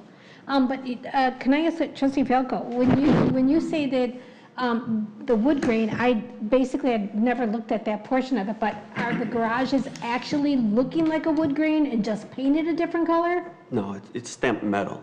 Is it stamped wood grain is my question. It's stamped to look similar to wood grain, yes. Okay, but so it's then, not okay. really what we asked for. But I'm satisfied with our answer that we got from the attorney. Okay. Okay. Trustee Stylen? No comment. Trustee Mason? Yes, Madam Mayor. Trustee Reinders mentioned that a lot were completed. I hadn't been over there yet, so I'm not sure about that. But what I do see is that it's a 2-year warranty period after we give back this money, which is, I guess, their bond, letter of credit. And I know that I live in Evelyn's Gate, and it took 20 years to build, and I thought it was pretty close to being done, too. I've been there for 7 years already, and the subdivision's been there for 20, and it's moving right along. We should be completed maybe next year or the year after. So it makes me a little concerned for the simple fact that an $800,000 bond was returned, and I'm not going to mention the name of the builder at this moment, but was returned to him before ours was completed. Trustee McNaughton? Was this the full amount? This is only half, right? No, so this is not the final reduction. Right. When we move into the 2-year warranty period, that's once everything's completed, the surface course is paved in there, then they can request the final reduction, and that'll go to 10%, and that starts the 2-year warranty Okay, I just wanted clarification on that. This Thank is you very just much. a reduction, initial reduction based off of what they completed up to this point, which is significant.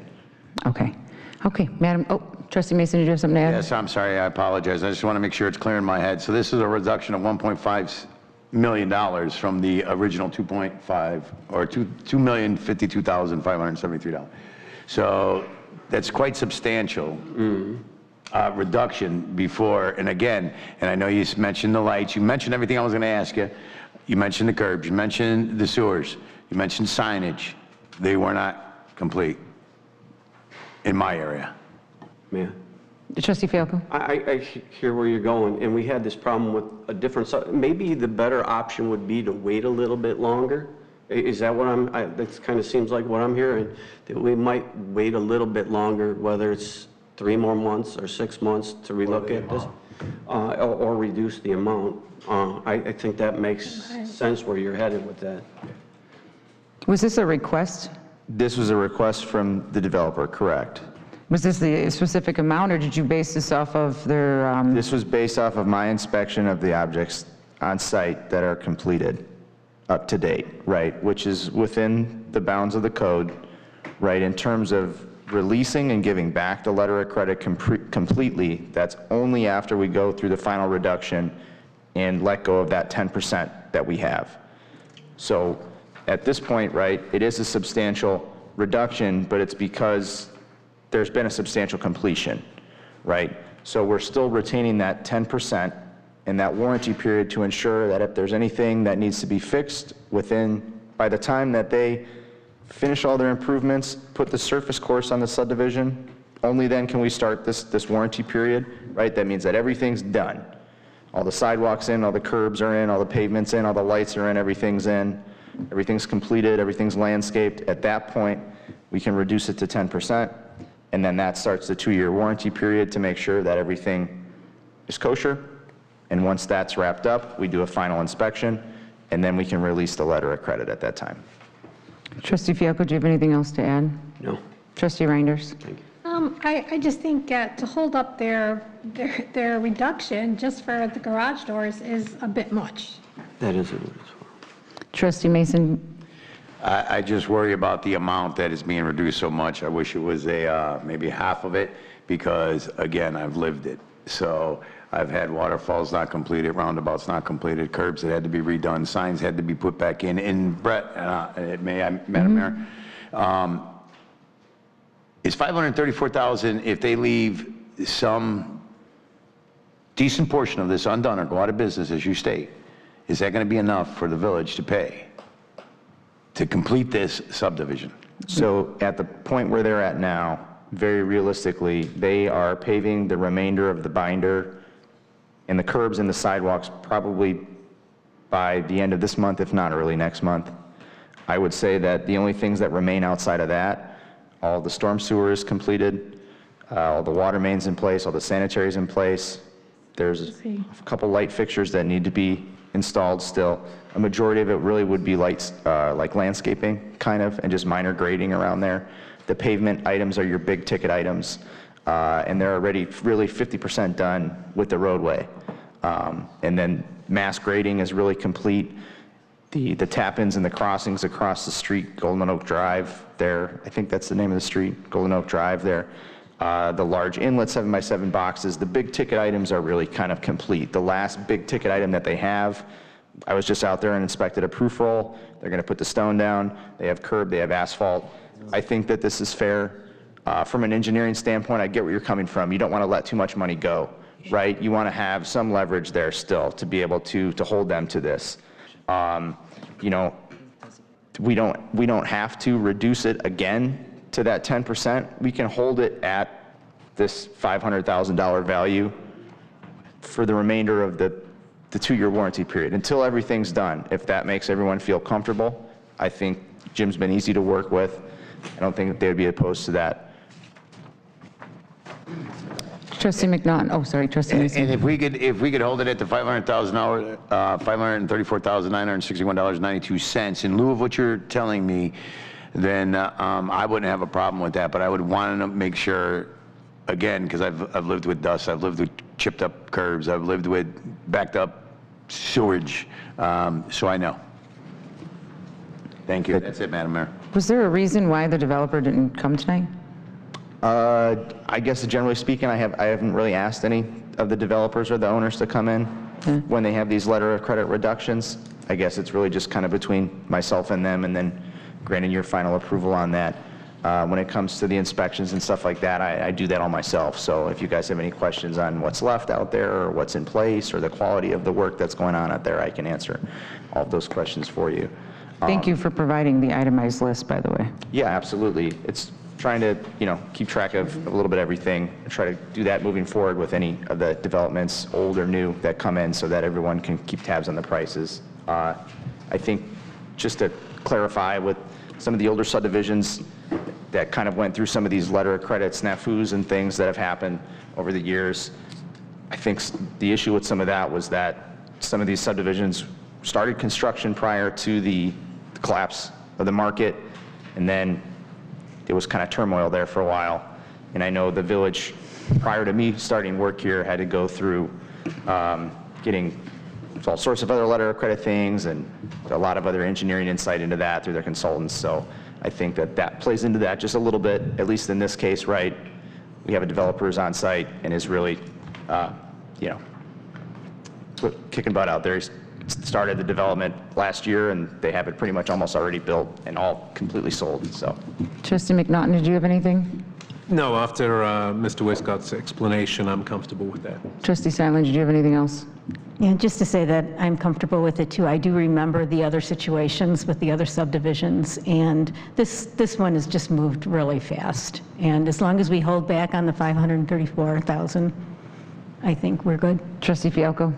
I'm good. You're good? All right, Madam Clerk, please call the roll. Trustee Fialko? Aye. Trustee Reinders? Aye. Trustee Stylen? Aye. Trustee Mason? Aye. Trustee McNaughton? Aye. Trustee Consolino? She's not present yet, so. All right, moving on to item 8.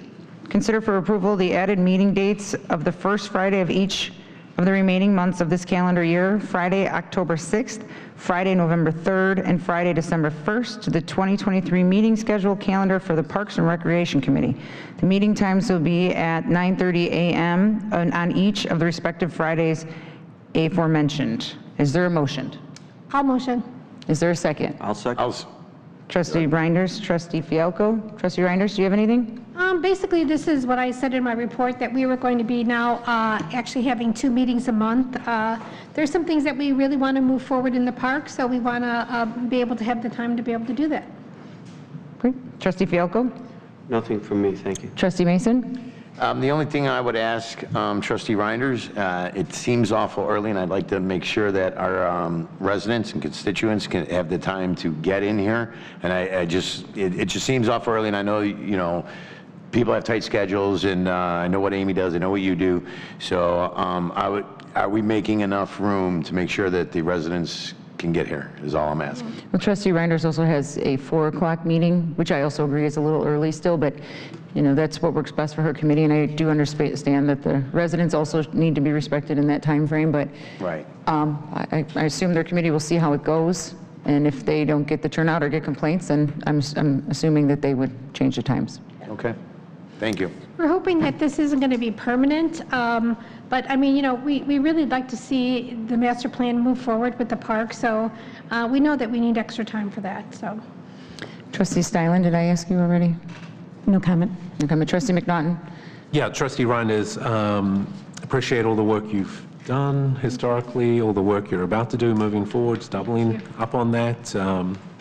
Really appreciate what you and the committee are doing to push this forwards. Thank you. Thank you. Madam Clerk, please call the roll. Trustee Reinders? Aye. Trustee Fialko? Aye. Trustee Stylen? Aye. Trustee Consolino? Trustee Mason? Aye. Trustee McNaughton? Aye. Motion carries. Number 9, consider for approval the new standard operating procedure, SOP number 18, Village of Homer Glen policy on guiding the village organization regarding the acceptance of the annual performance review and compensation cycle. I so move. Trustee Stylen, is there a second? Trustee Mason, Trustee Stylen? Yeah, I handed out a little sheet of paper to everybody. Just on item number 3, I would like to amend it to the wording order, just was a little confusing. So instead of the 0 to 3% increase coming first, I would say the 2.5%, then plus the 0 to 3. Does that make sense? It made sense when you discussed it to me earlier. Who made the second? I Trustee second Mason? it because I agree with Trustee Stylen. I read it, and it reads a lot better as she just presented. Trustee McNaughton? No, ma'am. Trustee Fialko? I know are you making the motion to amend? Did you make the motion to amend it? Okay, yes. you wanted to So, do, yeah, motion to approve this with an amendment. Trustee Mason said he agreed. Okay, so we're talking about the amendment right now, right? Okay. Just to clarify, maybe we could go through the scale one more time. Rated 1 and 2 would be 0% increase, right? Rated at 3 would be a flat rate of 2.5%.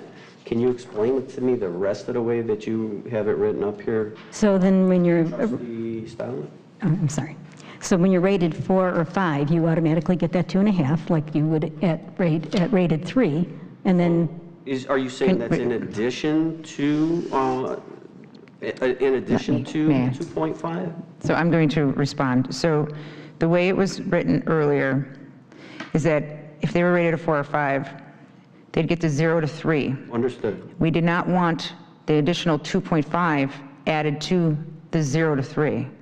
We wanted the 2 to 5 to come first. Correct. Right, under number 3. Well, And number rated 4. 3, so you got that already, right? So, Rated 3, but under 4 and 5, it says 0 to 3, increase plus 2.5. that's So where it gets a trustee little- Stylen is asking that the 2.5 come prior to the 0 to 3. Correct. Correct. If you do the math on the percentages, Yeah. Because it would also have to go to the board Right. at the 0 to 3 part, not at the 2.5 then. Okay, so I guess, let me ask this one question. From the way this verbiage is put together, if somebody got rated at a 5, what is the highest amount of money percentage they could get if it goes to the board? and the board was to approve, Yep. if the director came to the board and said, I would like Mr. So-and-so to get an additional 3% for whatever it may be, additional duties, title change, whatever it may be, they can get up to 5.5. Correct. But it's also 0, so they can get only the 2.5. And the reason I ask is because that wasn't the way we discussed it in executive session, so that's a little bit different than what we talked That's the about. way I understood it. That's the way I understood it as well. But okay, no, thank you for the clarity. Okay. Stylen and Mason, McNaughton, Mr. McNaughton, trustee McNaughton? No, thank you. Trustee Reinders? I'm good. Madam Clerk, can you please call, wait, this is on the amendment. Correct. Please call the roll. Trustee Stylen? Aye. Trustee Mason? Aye. Trustee McNaughton? Aye. Trustee Fialko? Aye. Trustee Reinders? Aye. Trustee Consolino? Okay, motion carries. Item 10, consider for approval the Hometown Heroes Banner Program. Is there a motion? I'll make that motion. Trustee Fialko and Trustee Reinders. Trustee Fialko? Yes, I think this is great. I have seen this in other communities, and thank you, Jack. Oh, could you tell Jacqueline thank you? Thank you, Jacqueline. I see your name is on this. But the thing is, what I'd like to say is, when we're going to put these the banners, are they going on the light post? Is that the goal? Kind of like other communities have done? I see that they would go up for 2 years and retire at the end of the second year, and go around Heritage Park, so the lamp post would be the places that we'd be putting those. Okay, but we do have, just so we remember, we do have cameras that we pay for that are on those lamp posts, so I don't know how that'll affect the security. We want to take that into consideration when we're mounting those. Where is Jackie? Jackie, would you like to come up to the podium? I know you've worked very hard on this program, but I'm going to get through the trustees first, and then I'll have you give your spiel. Trustee Reinders? I think it's a great program. I think it's a great way to honor our veterans, and I think they're going to be so happy when they see it. Beautiful. Thank you. Trustee McNaughton? I am in full support of this. Thank you. Trustee Stylen? Yes, I like the idea of the banners, and I know that this is the beginning of a program, so eventually I would like to see like an SOP or something that describes the details of how it's going to be implemented, but I fully support it. Trustee Mason? No, Jackie, I think you've done a great job, and I think it's a wonderful thing, and we should be supporting our veterans. Thank you so much. Jackie, do you have anything you want to add or talk about it? I know this is like part of your heart, so go ahead and talk about it. Yeah, so we actually, myself and Chris, Can you turn your microphone on? Thank you. we went to the American Legion and we talked to all the veterans there, and we got all of them to sign up for the program. So we have at least right now 15 veterans that are interested in the program. We would be signing a contract with Image 360 to do 30 banners. So we are going to put this out to the other veterans in town that are not a part of the American Legion. They would go up on the light poles, double-sided banners. We would take into consideration, as Dan said, the poles with the light or the cameras, and they would not go on any of the poles that have the Christmas decor. So we have counted them. We know how many we could put up, which poles. Jen, Victoria, and myself, we've also gone out there and looked at which poles they would go on. And the banners go up when? So they would go up May to November. And they go for 2 years. At the end of the second year, the veteran or their family would get the banner if they so choose. Thank you. Any more sentiments? Madam Clerk, please call the roll. Trustee Fialko? Aye. Trustee Reinders? Aye. Trustee Consolino? Trustee Stylen? Aye. Trustee Mason? Aye. Trustee McNaughton? Aye. Motion carries. I'll just stay up here because mine's the next thing as well, Yes. Item 11, consider for approval co-hosting a Veterans Day event on November 5th, 2023 at Konos Corn Maze. Is there a motion? I'll make that motion. Is there a second? I'll second. Trustee Mason and Trustee Stylen. Trustee Mason? I like it.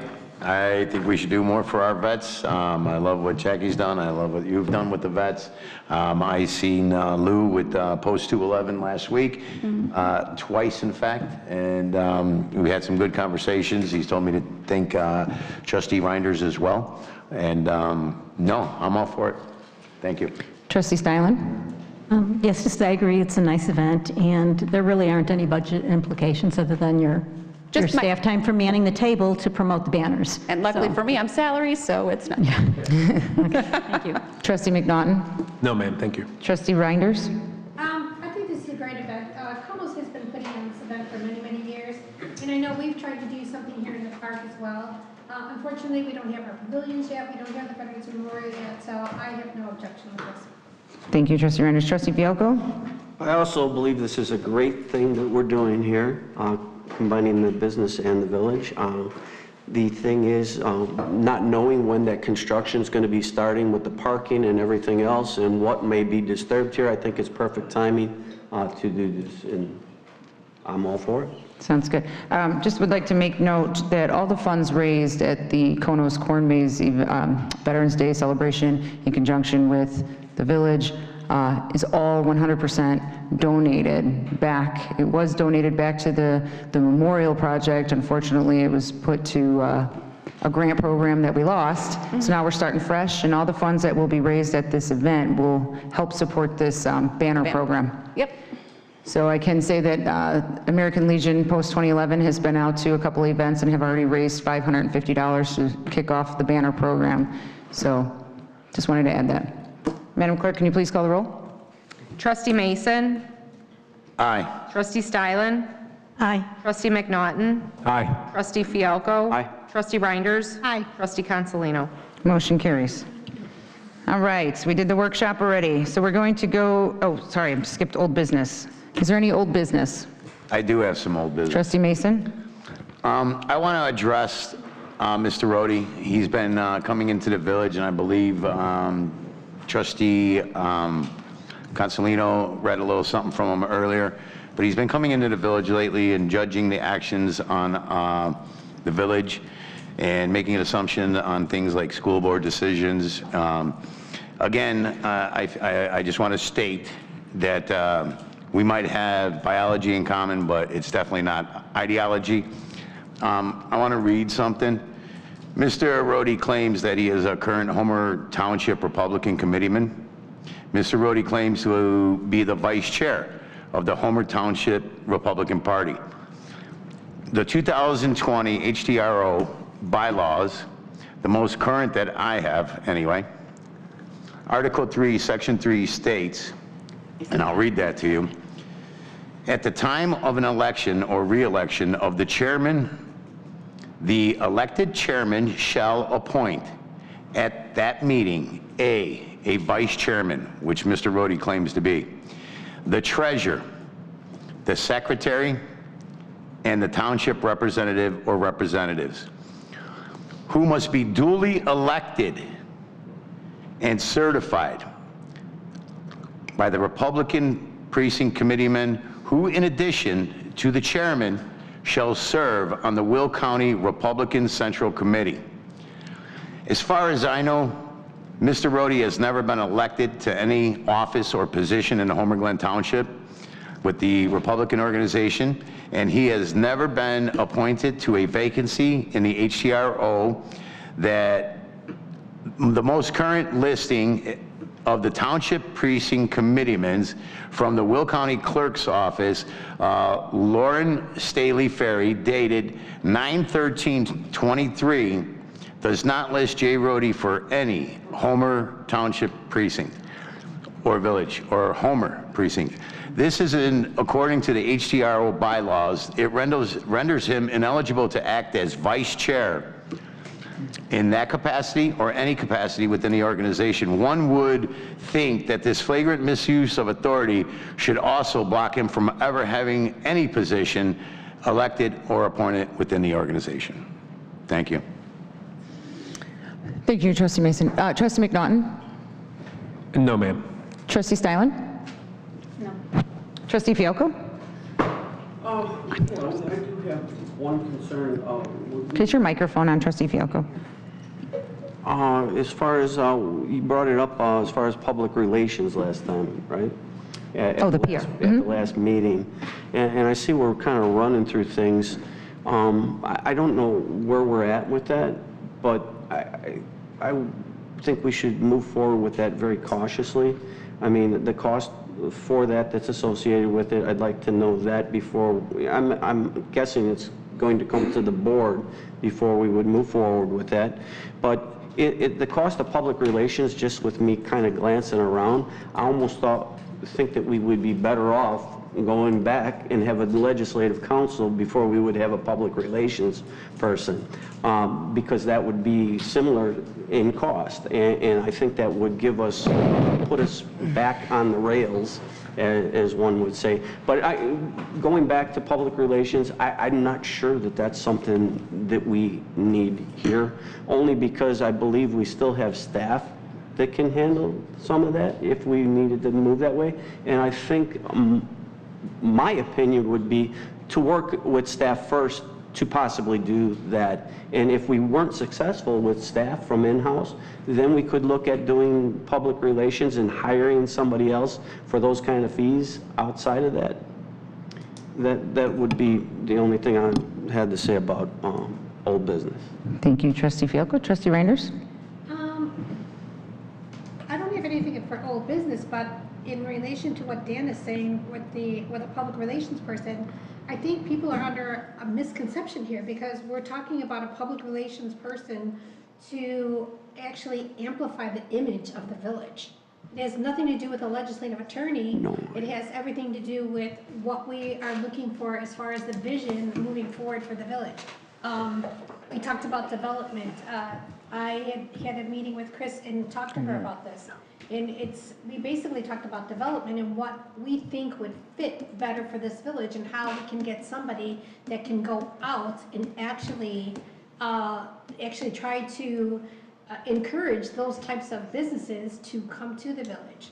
So, I mean, as far as that, I think there's his explanation of public relations and my explanation of public relations is something different.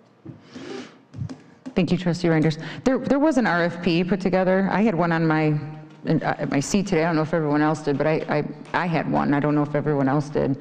But this was all sent to you guys for review. I believe it was sent 2 or 3 times. So if you have any questions or concerns or want to add something or take something out, please feel free to do that so we can move on this. And my opinion on this is just like Trustee Reinders. The purpose of this public relations person is we have a lot of many projects going on all at once, and this list just keeps growing. And I know that I wear that hat as mayor, but I'm not able to be that PR person all the time to let people know what is going on 24/7. It's a big task to take on, and I'm not a professional at that.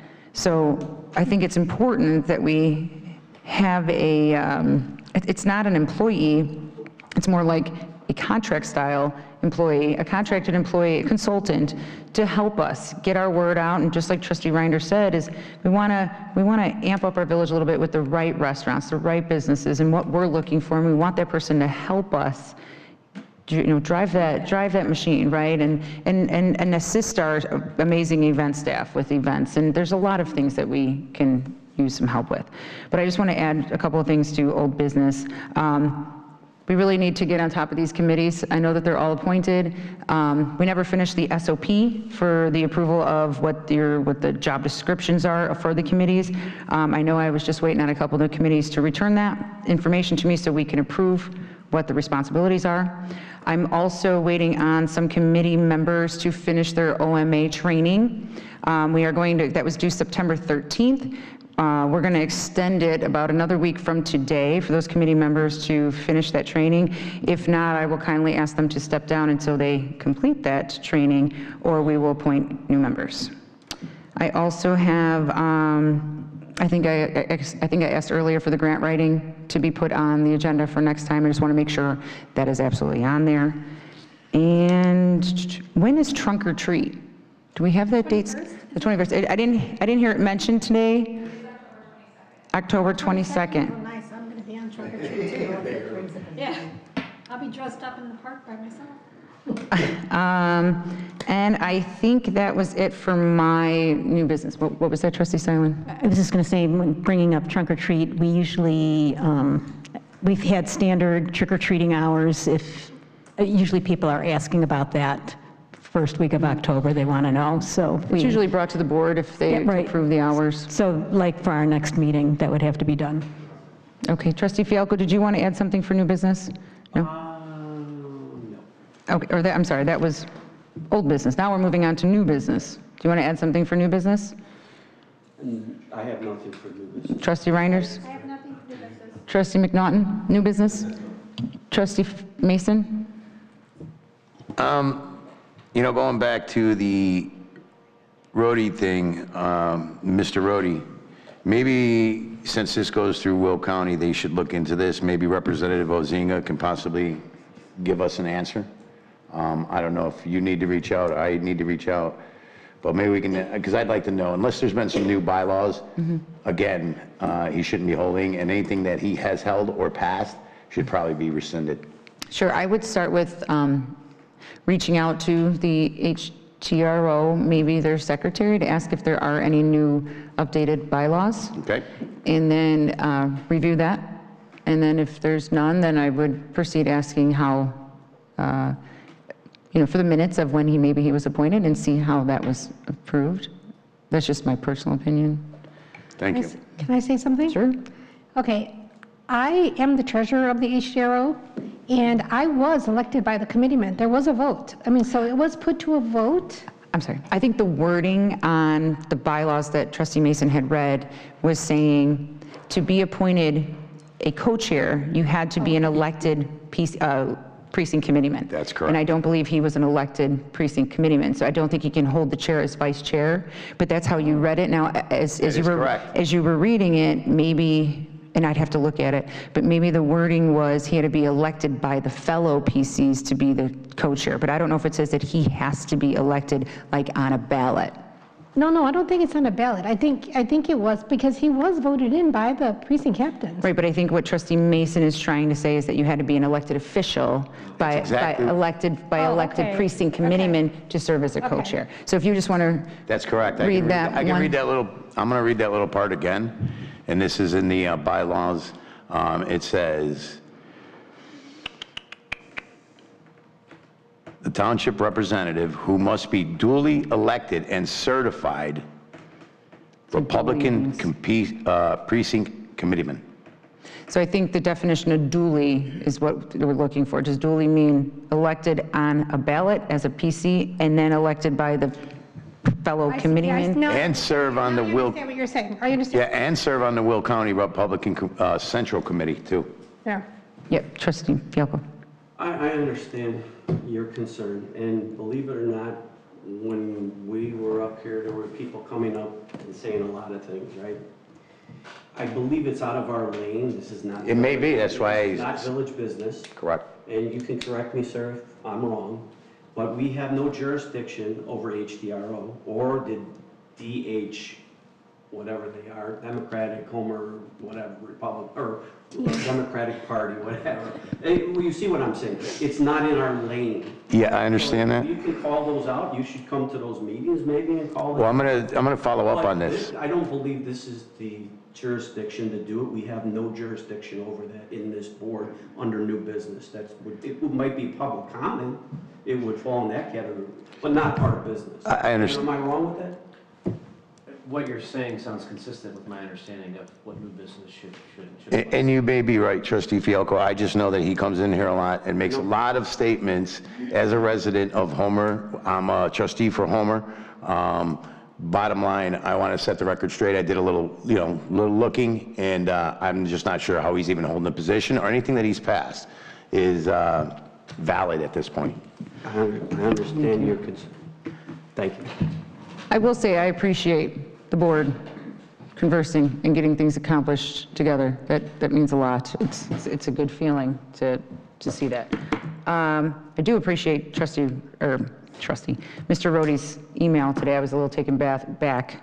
I'm still taken back. I can't even speak about it, but I will be going to school board members. School board meetings I have in the past about tax increases and whatnot, so I will continue to do that. Okay, I think we have talked enough about old and new business, correct? Did somebody else have, Mr. Woods? I'm sorry, I realize I'm not a member of the board, but thank you, Madam President. I just wanted to answer a question that Trustee Fiocco had from the last meeting about the salt. Would you? Oh, it was answered, Joe answered, but go ahead. We, at the end of last season, we stuffed our shed to near capacity, so we currently have 2,400 tons on hand, which will get us probably through to February. Well, knock on wood, hopefully to February. And then the state awarded the contract for the bulk salt, and they are going to be releasing that information to the municipalities that are in the state contract bid, that are in the state bid, by the end of this month, which is another week. So we will have that information at the end of this week, or at the end of next week. Thank you. Thank you, Mr. Woods. Okay, is there a motion to move into executive session? I make that motion. Trustee Mason, Trustee Reinders, all in favor? Aye. Opposed? Trustee Consolino still absent. All right, we're going into executive session with a 5-minute recess. Thank you.